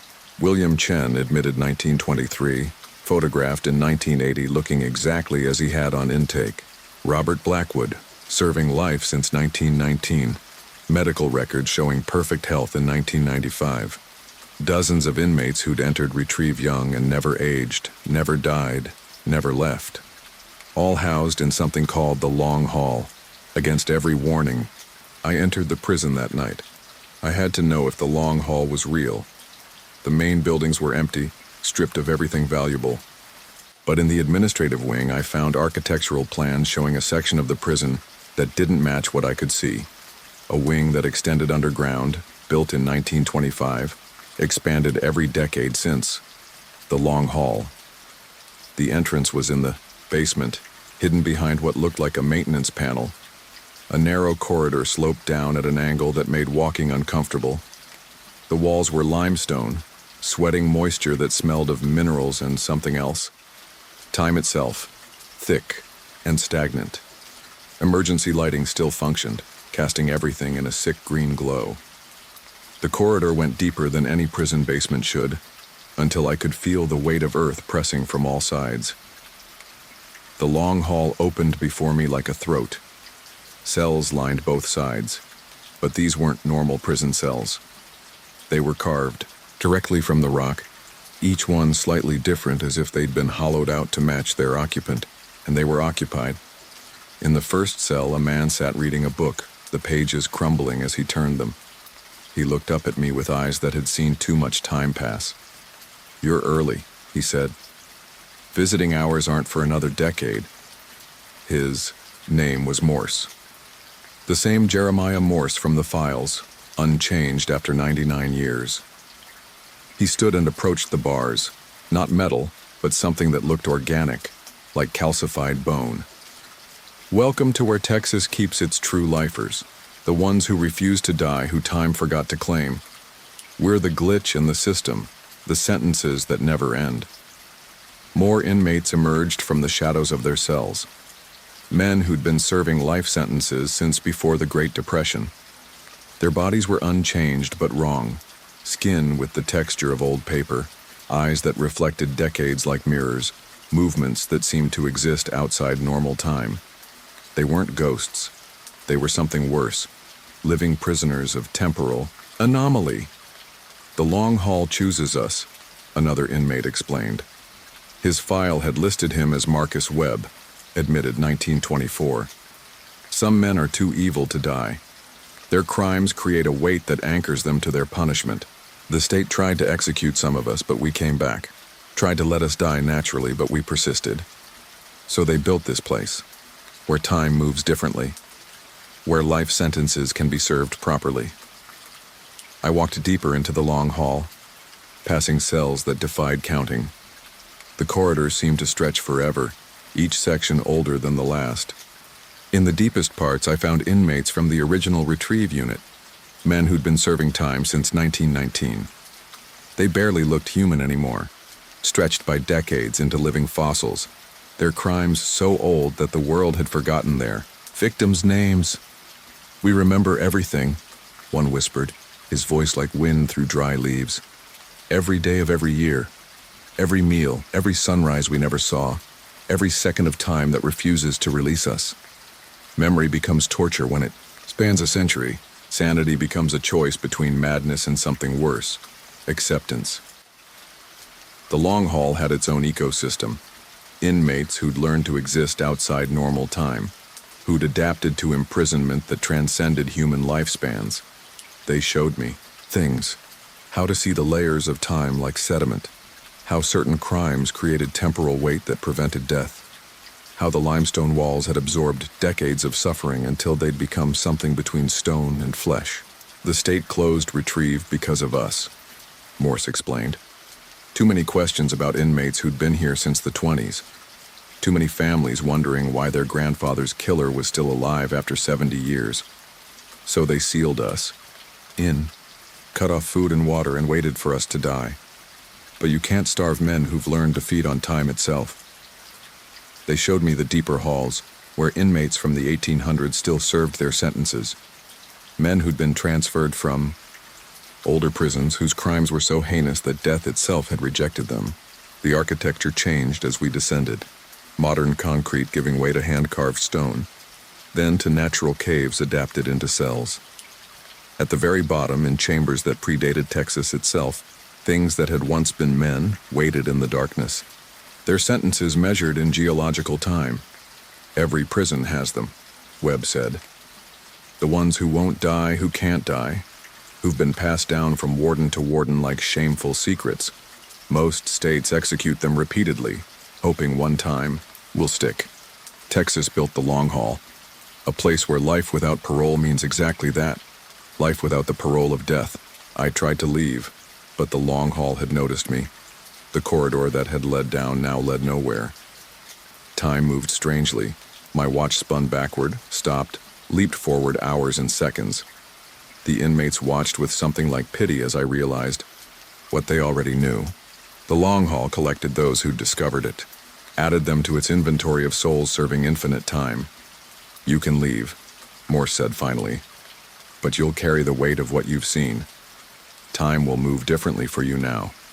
You'll age slower, live longer, always feeling the pull of the long haul calling you back. Everyone who learns about us becomes part of the sentence. Guards who worked here too long, wardens who tried to solve the problem, investigators who dug too deep, they all end up back here eventually." He was right. I found my way out, but I was changed. My hair brown that morning had streaks of white. My phone showed I'd been gone for 3 days, though I'd only experienced hours. And in my reflection, I could see it. The weight of temporal displacement, the curse of knowing that some sentences never end. I quit the digitization job, tried to forget what I'd seen. But time moves strangely for me now. Days feel like years, years like days. I'm aging at a rate that doesn't match my calendar, and sometimes in the corner of my eye I see them, the inmates of the long haul still serving their eternal sentences, still waiting in their limestone cells for a release that will never come. The Retrieve unit was demolished in 2021, officially, but the long haul remains, deeper than any wrecking ball can reach. The state sealed the entrance with concrete, posted guards, tried to forget, but you can't demolish a temporal anomaly. You can't execute men who've been rejected by death itself. You can only hide them, hope they stay contained, and pray that time eventually forgets even those who can't forget. They're still down there, Morse and Webb and hundreds of others, serving life sentences that have transcended human comprehension, still reading their crumbling books, still counting days that no longer matter, still existing in the space between justice and eternity. The long haul waits patient as stone, collecting those who refuse to die and those who discover them. And I'll go back eventually. Everyone who's seen the long haul does. Time will stretch my life until the weight of years becomes unbearable, and I'll walk that sloping corridor again. I'll take my place among the temporally displaced, the cursed with unwanted immortality, the prisoners of infinite justice. Because the long haul doesn't just house inmates. It collects anyone who learns that some sentences are too heavy for death to commute. The files I scanned are in state archives now, buried under classification, stamps and bureaucratic denial. But if you know where to look, you can find references to the long haul, to the inmates who've been serving time since before your grandparents were born, to the place where Texas keeps its eternal prisoners, the ones who prove that life without parole sometimes means exactly what it says. Life without end, without hope, without the mercy of mortality. They're still there, still serving, still waiting. And now that you know about them, time is already beginning to move differently for you too. The long haul is patient. It has all the time in the world to wait for you to join its collection. After all, eternity means nothing to those already serving it. I was the prison chaplain at the Beto unit from 2012 to 2017. 5 years of ministering to maximum security inmates, offering last rites, conducting services in the chapel. I thought I'd seen the depths of human evil and redemption. Then I discovered the confession archive and learned that some sins create wounds in reality that never heal. It started when an old lifer named Thomas Garrett asked to see me. He was dying, pancreatic cancer, maybe days left. "Chaplain," he wheezed, "I need to tell you about the archive, about what happens to the confessions that can't be forgiven." He handed me a key, rust-flaked and cold. Sub-basement of the old chapel. Don't go alone. Don't go at night. And whatever you do, don't read them all. The Beto unit had operated since 1984, but it was built on the site of the old Harlem State Prison Farm, which dated back to 1885. The original chapel still stood condemned and off-limits, its limestone walls black with age. I'd always wondered why they hadn't torn it down during construction. After finding the archive, I understood. Some buildings can't be demolished. They're load-bearing structures for more than just physical weight. I went during daylight, alone despite Garrett's warning. The sub-basement door was hidden behind a false wall in the vestry. The key turned with a sound like breaking bones. Stone steps descended into darkness that my flashlight couldn't fully penetrate. The air grew thick with the smell of old paper, and something else, the psychic residue of unburdened guilt. The archive was a vast circular room carved from bedrock. Filing cabinets lined the walls, stretching up into shadows. But these weren't normal files. Each drawer was marked with dates going back to 1885, and each one was sealed with wax imprinted with religious symbols from a dozen faiths. At the room's center sat a desk where someone had been transcribing confessions into leather-bound volumes. The most recent entry was dated 3 days ago. I opened the nearest file cabinet. Inside were confessions. Not the ordinary admissions of guilt I heard daily, but something else. These were the confessions that broke the confessors. The sins so heavy they created physical weight. The paper was stained with more than ink. Some pages wept blood. Others were scorched by words too terrible to speak aloud, and some weren't written at all, but somehow impressed directly onto the paper by the force of guilt itself. The first one I read was from 1887. A man named Clayton Moore had confessed to eating his children during a drought, convinced it would bring rain. But it wasn't the crime that made this confession special. It was what happened after. The priest who'd heard it wrote in the margin, "The words wouldn't stay spoken. They hung in the air like smoke, forming shapes. I had to capture them on paper before they infected others. This sin is too heavy for God to lift. It must be stored until judgment." I read another. A woman in 1923 who'd poisoned an entire revival meeting, killing 43 people because she believed they were demons. Her confession had burned through 3 pages before settling into readable text. The chaplain's note: "She speaks truth. I can see the demons now too. They're in the walls. This confession has opened something. May God forgive me for what I must do to close it." Each confession was worse than the last. Crimes that defied comprehension, sins that warped reality around them. And with each one I read, the room grew darker, as if the words were eating light itself. I began to understand. These weren't just confessions. They were wounds in the fabric of existence, places where human evil had grown so dense it created its own gravity. A sound made me look up. Someone was sitting at the central desk writing. Not someone, something. It wore a chaplain's collar, but its face was a composite of every person who'd ever heard these confessions. Its hand moved mechanically, transcribing words that appeared in the air before it. I recognized my own handwriting among the others that made up its form. Every prison chaplain eventually finds the archive, it said with a voice like overlapping whispers. Someone must tend the confessions, keep them contained, add new ones as they arise. I am all who came before you, and you will become part of me when your faith finally breaks under the weight of what you've heard. I watched as it transcribed a new confession, words materializing from somewhere else in the prison, an inmate confessing to crimes that hadn't happened yet, murders he would commit in the future if released. The confession carved itself into reality, making the future crimes inevitable by being spoken. Some sins are too heavy for forgiveness, the composite chaplain explained. They sink through the normal world into this place where they must be contained. Every maximum security prison has an archive. Every chaplain eventually becomes its keeper. This is the true life sentence, not for the criminals, but for those who hear their confessions. I tried to leave, but the stairs had changed. They led, up to different times. I could see the chapel in 1885, in 1923, and 1987.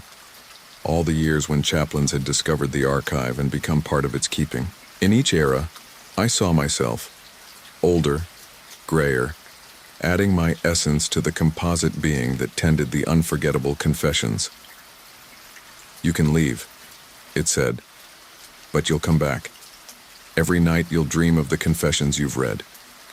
You'll hear new ones during the day, sins so heavy they'll drag you back here.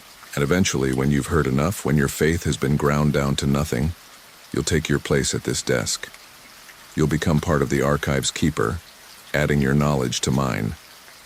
I fled up the stairs, emerging into a chapel that was both abandoned and active, existing in multiple times at once.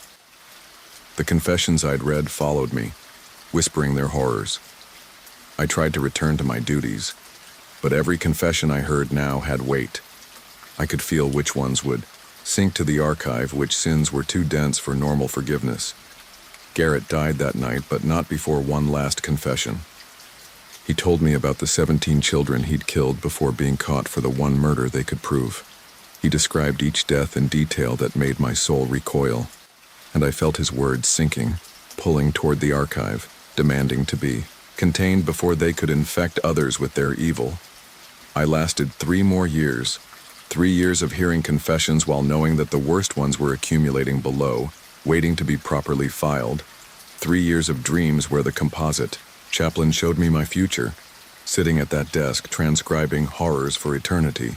3 years of feeling my faith erode under the weight of sins that couldn't be lifted. I quit in 2017, but quitting doesn't matter. Every night I hear them, the confessions that are too heavy for heaven, too real for hell. They call me back to the archive, where someone must catalog them, contain them, keep them from spreading. The composite chaplain waits patiently, knowing that every keeper eventually returns. The Beto unit still operates.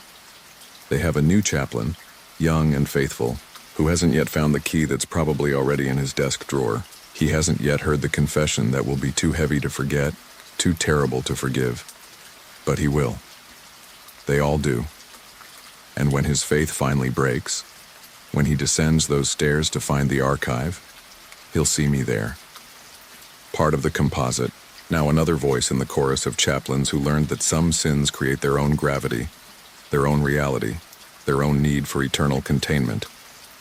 The archive grows. Every confession added makes it heavier, makes it sink deeper into the bedrock of reality.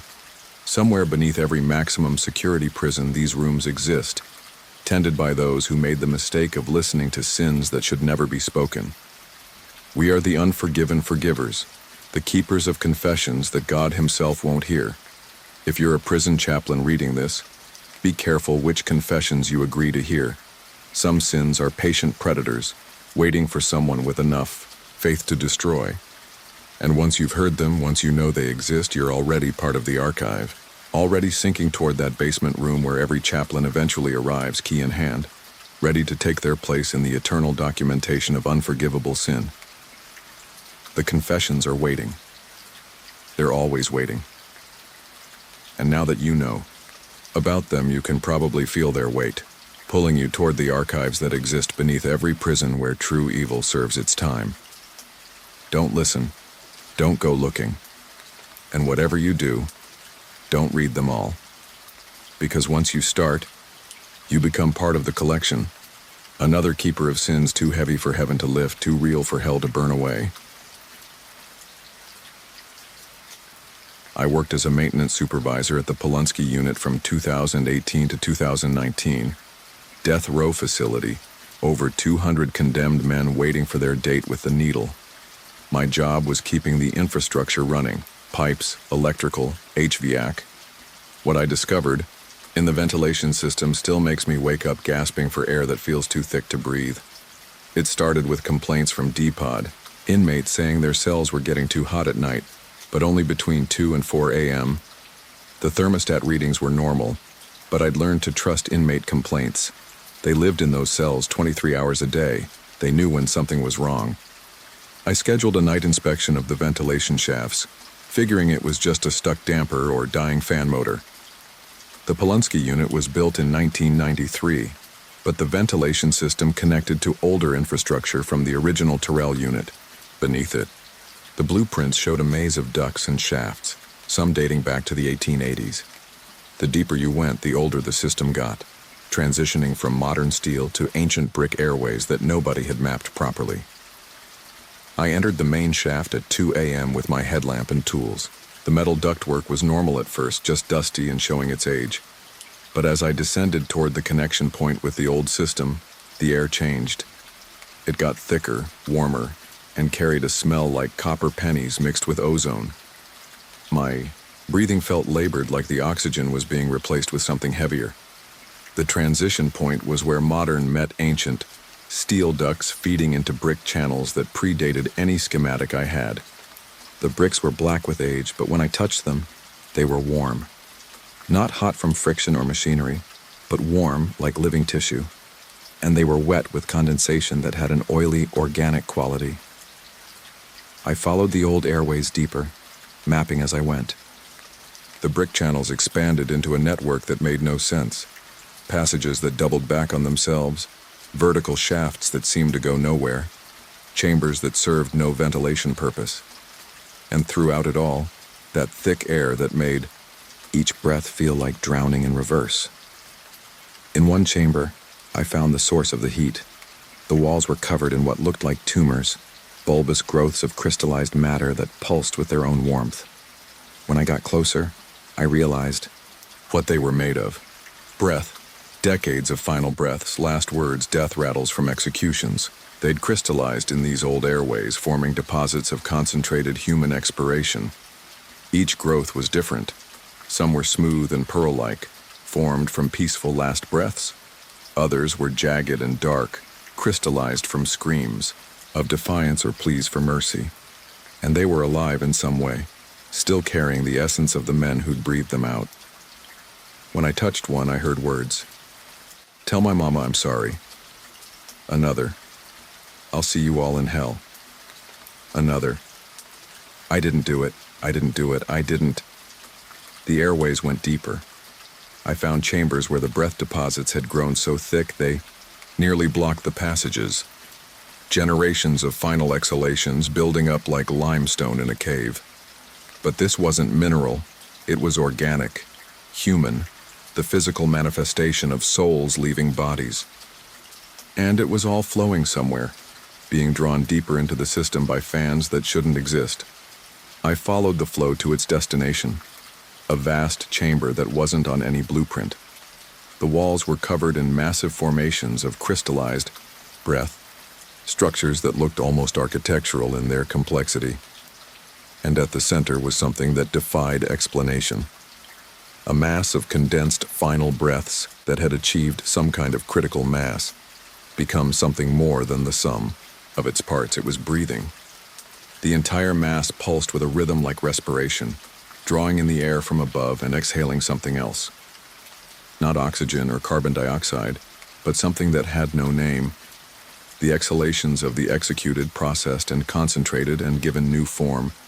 and I realized why the cells were getting hot. This thing's breathing was reversing the flow, pushing its processed air back up into the prison. I heard voices in its breathing, not words, but the emotional essence of final moments. Terror, rage, regret, defiance, sometimes peace, all mixed together into a chorus that made my skull ache. The mass noticed me, or maybe I just became aware that it had always been watching. The formations on the walls began to glow with bioluminescent light, revealing more of the chamber. Bodies. Dozens of them, construction workers and maintenance men who'd found this place over the decades. They weren't dead. They were incorporated into the breathing mass, their lungs connected to it by tubes of crystallized breath. They were part of its respiratory system now, helping it process the final exhalations from above. Their eyes tracked me, aware but unable to speak, their mouths forever exhaling the processed breath of the condemned. I ran, through passages that seemed to shift behind me, past formations that reached out with tendrils of crystallized breath. The air grew thicker with each step, like running through honey. My lungs burned, not from exertion but from breathing air that had been through too many deaths. I could taste their final moments. The medical cocktail of execution drugs, the copper of bitten tongues, the salt of tears. I made it out, but I was changed. My lungs had adapted to that thick air, and normal atmosphere felt thin, unsatisfying. I quit the next day, but it didn't matter. Every night at 2 a.m. I wake up gasping, feeling that processed air flowing through me. I can hear them in my breath. The voices of the executed, concentrated, and recirculated, never fully expelled. The Polunsky unit still operates. They hired a new maintenance supervisor who probably got the same complaints about D-Pod being too hot. Maybe he'll investigate. Maybe he'll find the old airways. Maybe he'll discover what happens to final breaths in a place where death is manufactured on a schedule. Or maybe he'll be smart and just replace some thermostats, pretend the problem is solved. But the breathing mass is still down there, growing with each execution, processing final exhalations, incorporating them into something that shouldn't exist. The death row inmates feel it in their cells, air that's been through too. Many lungs carrying the weight of too many endings. They breathe in the final moments of those who came before, and their own last breaths will join the mass when their time comes. Sometimes I drive past Polunsky at night and see vapor rising from ventilation grates that shouldn't be active. That's the breathing mass exhaling its processed air into the Texas night, spreading the essence of judicial death into the atmosphere, where it falls like dew on the surrounding countryside. The locals complain about anxiety, nightmares, a weight in their chest that makes breathing difficult. They don't know they're inhaling the concentrated final moments of the condemned. The ventilation system at Polunsky is more than ductwork and fans. It's a respiratory system for something that feeds on final breaths, that grows stronger with each execution. And somewhere in those ancient airways, the men who discovered it too late are still breathing, their lungs forever processing the exhalations of the condemned, their bodies incorporated into a machine that turns death into something worse than death. If you work maintenance at a death row facility, be careful what you investigate. Some systems are meant to stay closed. Some airways are better left unmapped. Because once you've breathed that processed air, once you've felt the weight of concentrated final moments in your lungs, you're part of the system. Your breath joins. There's your lungs adapt to their thickness, and every night at 2 a.m., you'll wake up gasping for air that tastes of other men's deaths. The breathing mass is patient. It knows that everyone who finds it eventually returns, drawn by lungs that can no longer be satisfied with normal air. It's waiting for me, preparing a place where my respiratory system can join the others, where my breath can help process the endless flow of final exhalations.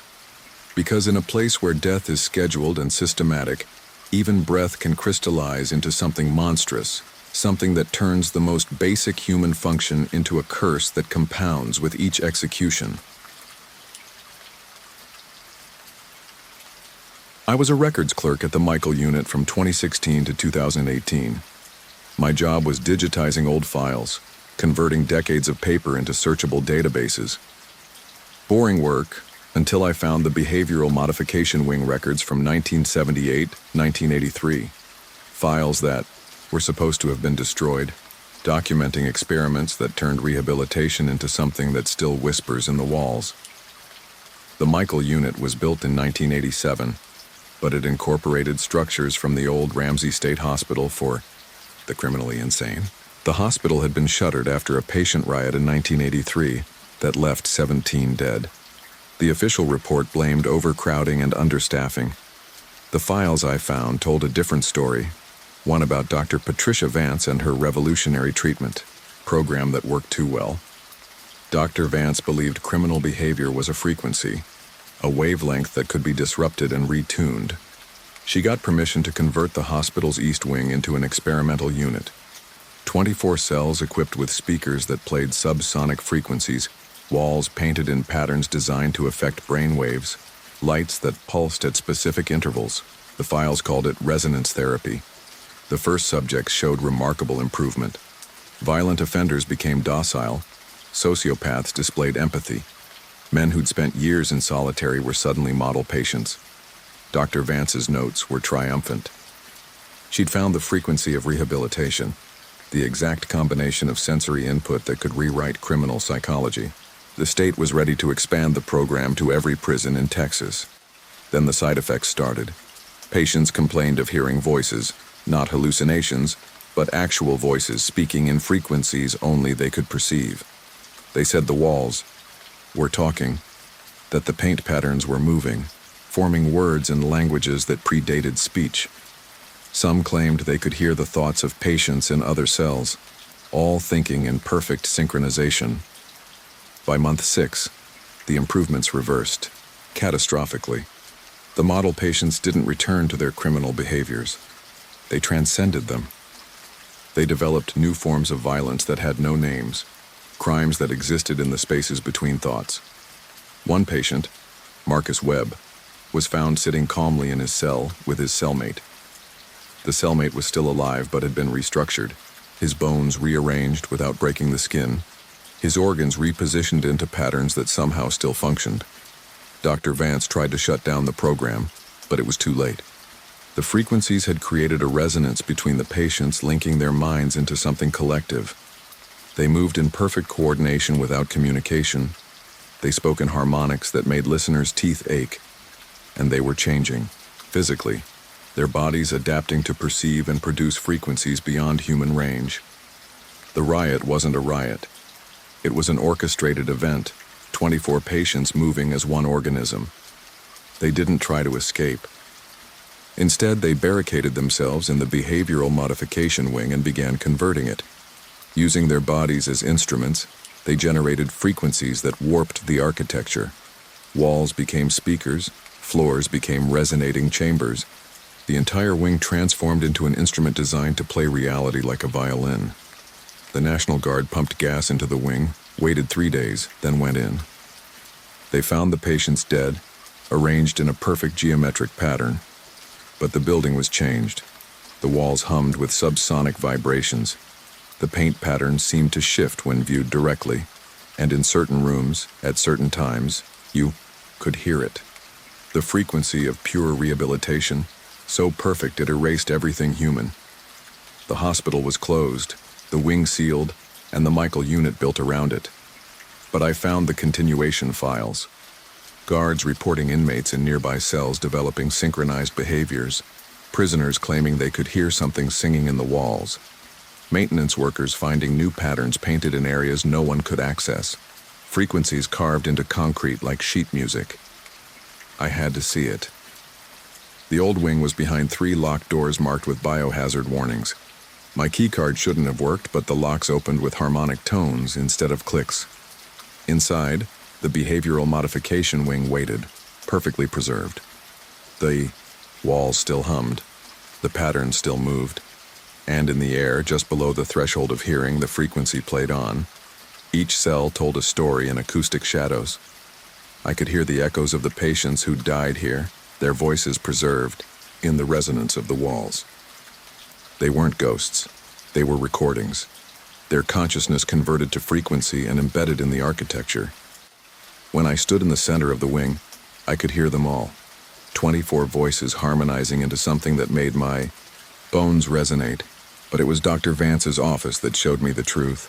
Her final notes, written in increasingly erratic harmonics, revealed what she'd discovered. The frequency of rehabilitation wasn't changing the patients. It was revealing what they really were. Criminals, she wrote, were humans who could perceive frequencies others couldn't. They heard the discordant notes in society's symphony and responded with violence. Her treatment hadn't cured them. It had evolved them.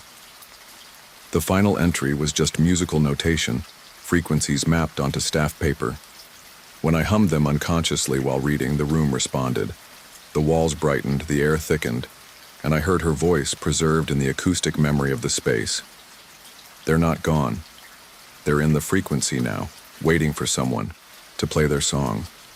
The rehabilitation was complete. They've transcended the need for bodies. They exist as pure behavioral modification, ready to teach others their harmony. I left, but the frequency followed me.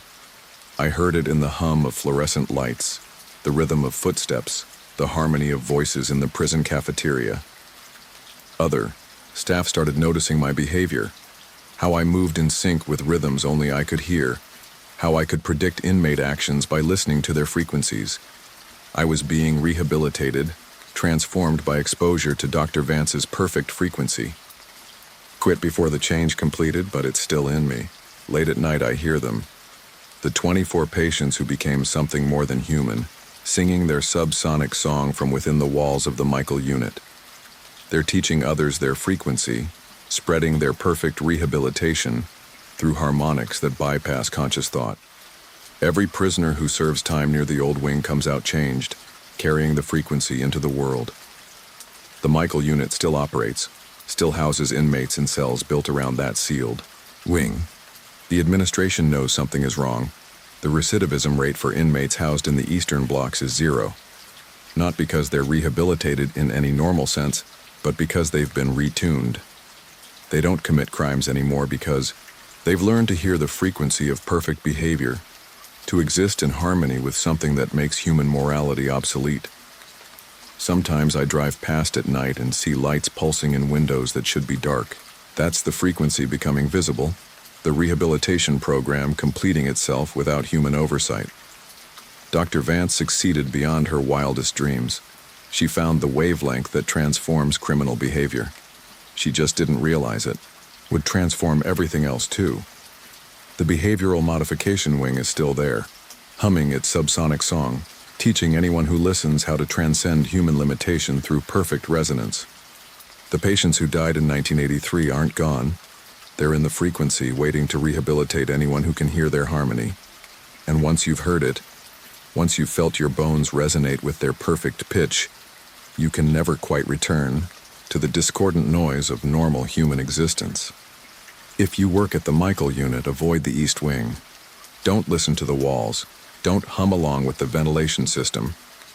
Because rehabilitation, when perfected, doesn't make better humans. It makes something else entirely. Something that exists in the spaces between sounds, in the frequencies, between thoughts, in the harmony that plays when human consciousness finally finds its perfect pitch. I can't write in the exact style of Stephen King, but here's an original slow-burn Texas prison tale with that grounded human unsettling vibe. I took the Central Unit job because it sounded like honest work. Sugarland was selling off the old prison farm as development land, and the firm I contracted with needed a historical survey before the bulldozers ran. I figured I'd be mapping foundations and photographing brick, doing the quiet work I've done for years. The property had been shut since 2011, but everyone in Fort Bend knew the story behind the polite notices. Unmarked graves, convict leasing, sugarcane cut with hands that never had a say in it. I told myself I'd keep my head down, do the job, and get out before August heat turned the fields mean. The compound looked smaller than the stories made it. A few caved roofs, a scatter of outbuildings. The old admin block with its yellowed, windows squinting at the cane beyond. On my first day, a city liaison walked me out to the levee, lifted his chin toward the inland sea of green. Imperial sugar bought its sweetness out here, he said, like it was a joke he couldn't stop, telling at dinner. Then he left me with a key ring, a laminated map printed lighter where the ground was darker, and the kind of handshake that doesn't want to remember your name. I started with the brick. Texas prison brick has a look, orange as a sunburn, edges chipped from a century of boots. Some of the pavers near the admin steps were stamped, not all, just enough to remind you somebody counted them. I traced the line of a foundation to a low rectangle caked with soil and vine. The strap house, the old map said. I stood there longer than I needed to, not proud of how long it took me to try the door. Inside smelled like sweet old rot. Not death. Not exactly. Like spilled syrup under the floorboards, mopping water poured and never dried. A single bench ran the length of one wall, iron rings bolted at boot height every 2 feet. The rings were smooth where they'd been handled and rough everywhere else. I took photos. I logged measurements. The air felt like an argument in a language I halfway understood. The ledger came on day 2. The admin block had collapsed inward, but the file room, if that's what it had been, was dry because the ceiling had fallen in one careful piece, a shingle over the center. I slid on my belly more than I crawled, the flashlight beam bumping off dead insects and a dark ribbon of a snake on the windowsill. The box was plain and rebellious, no label, just string and a knot that had turned to stone with age. It wasn't a ledger so much as a tally. Dates, weather, field assignment, number. No names, not in that book. Just numbers and a column for discipline, neat little marks that slid off the page like whispers. The last entry stopped at 95 and left a square of blank paper like it was waiting for me to fill the rest. I told myself it wasn't my business. The memorial a mile away had already done the counting. 95 sets of bones laid out, of the clay like a class picture nobody signed. Still, that blank space itched. I closed the box and had to put it back twice because my hands didn't want to unclench. The first night I stayed late, the heat broke early, and that's a kind of mercy you don't turn away. I worked the pump house at the edge of a canal that used to drink the Brazos until a boilermaker named Fate said enough. The pump house floor had a trap, big enough for a man, older than its hinges. I dropped a pebble and listened. It didn't touch bottom so much as get quieter until it sounded like it had always been part of the dark.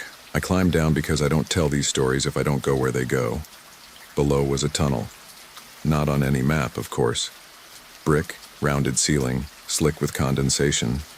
The air had that sweet syrup note, stronger down there, with a new, one threaded through, iron and rain. I walked bent and breathing carefully, my light-catching scuttle marks where something small and numerous lived well out of sight. At the bend, I found rings again. These set shoulder high into the mortar. The brick around them was polished in half-moons by wrists, by forearms, by time. The tunnel made a different kind of sound than most tunnels. It breathed, not like lungs, not like that, but like summer does when the fields are cut and the rows, steam in the late light. The soft hiss of work ending, work waiting. I switched off my lamp and just stood. The dark made more room for things I hadn't noticed with the light. Men counting off, not loud, just the way you count to yourself to keep your hands moving and your feet from thinking about a ditch. The words weren't words, and the numbers ran together when the counting hit 60. It went all the way down to 1 and then stopped shy at a quiet I could taste. The way dew tastes if you lick your lip and don't mean to. 95. "Who's 96?" I said, not sure I was speaking aloud until my breath came back fogged. The water made a noise that decided to be a drip instead of an answer. I switched the light back on and followed the tunnel to a small chamber that didn't try to hide what it was. 4 posts, a low platform, hooks on chains that were for drying meat but had dried other things too. The floor had been scoured with lime often enough that it glittered. I thought of how many boots it takes to smooth wood like that bench upstairs.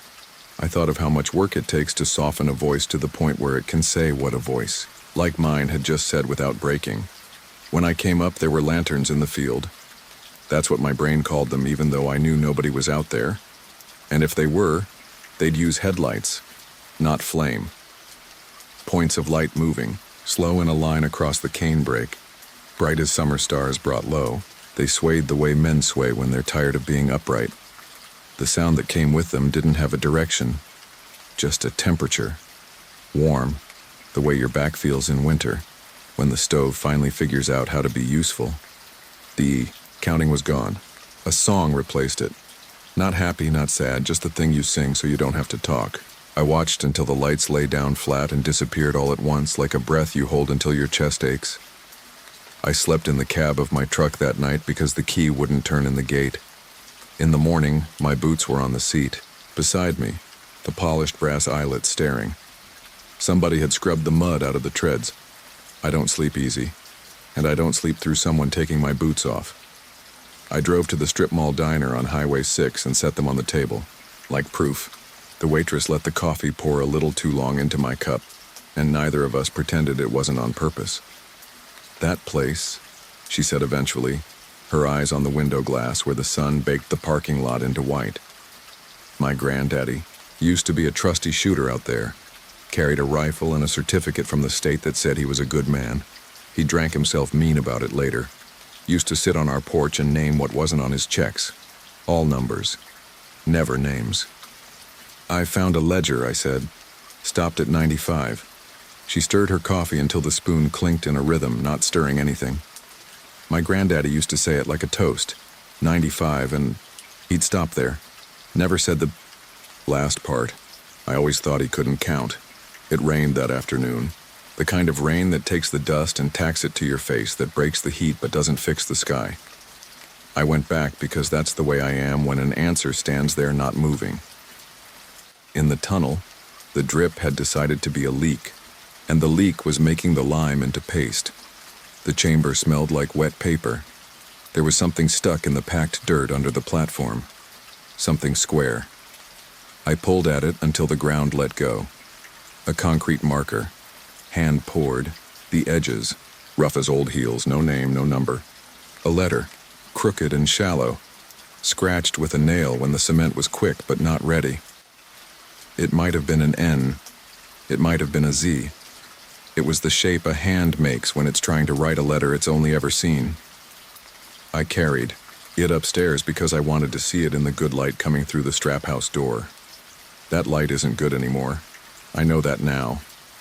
In it, someone was sitting on the bench that hadn't been sat on in 50 years. Young, barefoot. The kind of thin that comes from running out of years, not food. His trousers were too big and cinched with a rope. He was looking at the ring nearest him, not with fear, not with anything like that. Studying it like it was a knot he wanted to learn. "You're late," he said without moving his mouth. Or maybe I heard him where you hear things you can't unhear. His hands were folded the way you fold them when you want them to behave like they're not yours. "They didn't count me," he went on. "Just walked me out, put me where the water doesn't stand, and went to supper. It rained that night. Nobody remembered which sky the water came from." "Who are you?" I asked because it felt polite to ask the kind of question that pretends the answer will be useful. "Don't know," he said.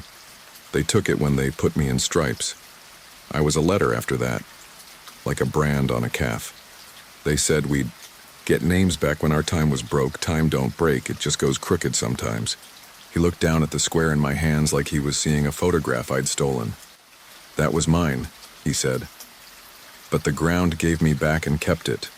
I remember the shovel, the way it nicked my shoulder blade and made the noise a bottle makes when someone knocks it with their ring to get you to hush. I put the marker on the bench and stepped back because sometimes that's all you can do." He didn't reach for it. He watched me watch it. The rain eased up and a beam of sun came through the door and landed on the concrete like it had been aimed.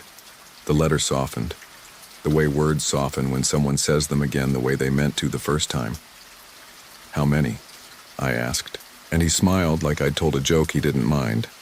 96, he said. "We stop there because you remember the rest if we leave your room." I put the marker back, not where I found it. I carried it out into the yard and chose a place under a pecan that had stood there long enough to learn patience. I dug a foot and 2 inches down because that's how deep something felt right, and I set the square so it sat flush with the ground.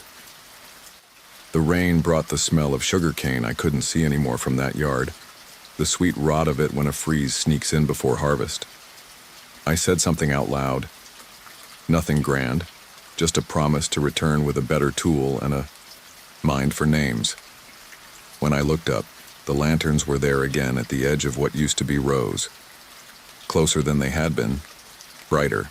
The counting started at 1 and went up to 96 and stopped there like it had reached a door. After that, the job changed, even though the paperwork didn't. I spent my mornings on utility lines and safe perimeters, my afternoons with a trowel and a notebook. People started bringing me things without saying why. Buttons that still had thread in the holes, a clay pipe bowl, a dumbbell shackle whose key had long since fallen out of fashion. The waitress from the strip mall came by with a sandwich and a folder of photocopies from her granddaddy's sermons to the bottle. In the margin of one, he'd written 95 and 1 short. I asked if I could keep that one. She said she'd already made a copy for herself. You hear singing out there if you stay past dusk. Not the hymns the brochures like to talk about when they want to wash the history up nice. Work songs that keep time like a metronome nailed into stone. Hammer ring under the breath, the low hum of a saw you can't see. And sometimes laughing, quick and sharp and private, the kind you can't plan. It's the living that make the worst noises at sunset. The dead already learned the tune. The developer ended up naming the streets with words like heritage and orchard and founders. You could get mad at that. Lots of people do, and they've got the right. But signs are only as honest as the ground they're hammered into. When they poured the first cul-de-sac, the foreman called me because his machine had bucked twice, in the same pass. We found another square beneath the scrape, not as rough as the first, the letter cleaner. We set it beside the pecan, the two of them making a line that someone would see on a satellite photo and call a coincidence. I quit when the last of the buildings came down. You can't work a place once it's been made into something else and expect it to keep telling you the same truths. I drive by sometimes at night. Sprinklers hiss where the cane used to. Porch lights make new constellations. Every so often, in the little bite that comes before dawn, the air sweetens and the streetlights line up with something older than city planning. The counting starts where it should, low, patient, stubborn, and stops on its own without help. From me. 96 now. The pause that comes after is the length of a breath if you've carried something heavy a while and set it down careful. I kept the ledger page with the blank square. That's my sin in all this, I suppose. The one I know I'll be measured by when it's my turn to be counted. It lives in my desk, and on hard nights it warms a little where my palm sits. I don't read it anymore, I don't have to. The names come on their own when the house goes quiet. Not loud, not often, but enough. Numbers first, then syllables, like stones placed on a shelf where the glass shakes when a truck passes. It's not forgiveness I hear in that counting, not peace either. Just the fact of it, tidy as folded shirts, stubborn as a pecan that refuses to let go of last year's hull. You asked me, long ago, about the worst place I ever worked. This is the only one that ever softened as I set it down. The central unit doesn't exist on paper anymore. That's fine. The ground knows what it's holding. On humid nights when the crickets thicken and your tongue is already dry with a taste you haven't earned, you can stand at the curb of Heritage Way and hear it if you want. Lanterns walking where the rows used to be, a song to keep time, a voice that didn't get counted the first time laying his letter down where it belongs. 96. And then the quiet after, sweet and heavy, like the air when cane is cut clean, and the field is given that first chance, however small, to rest.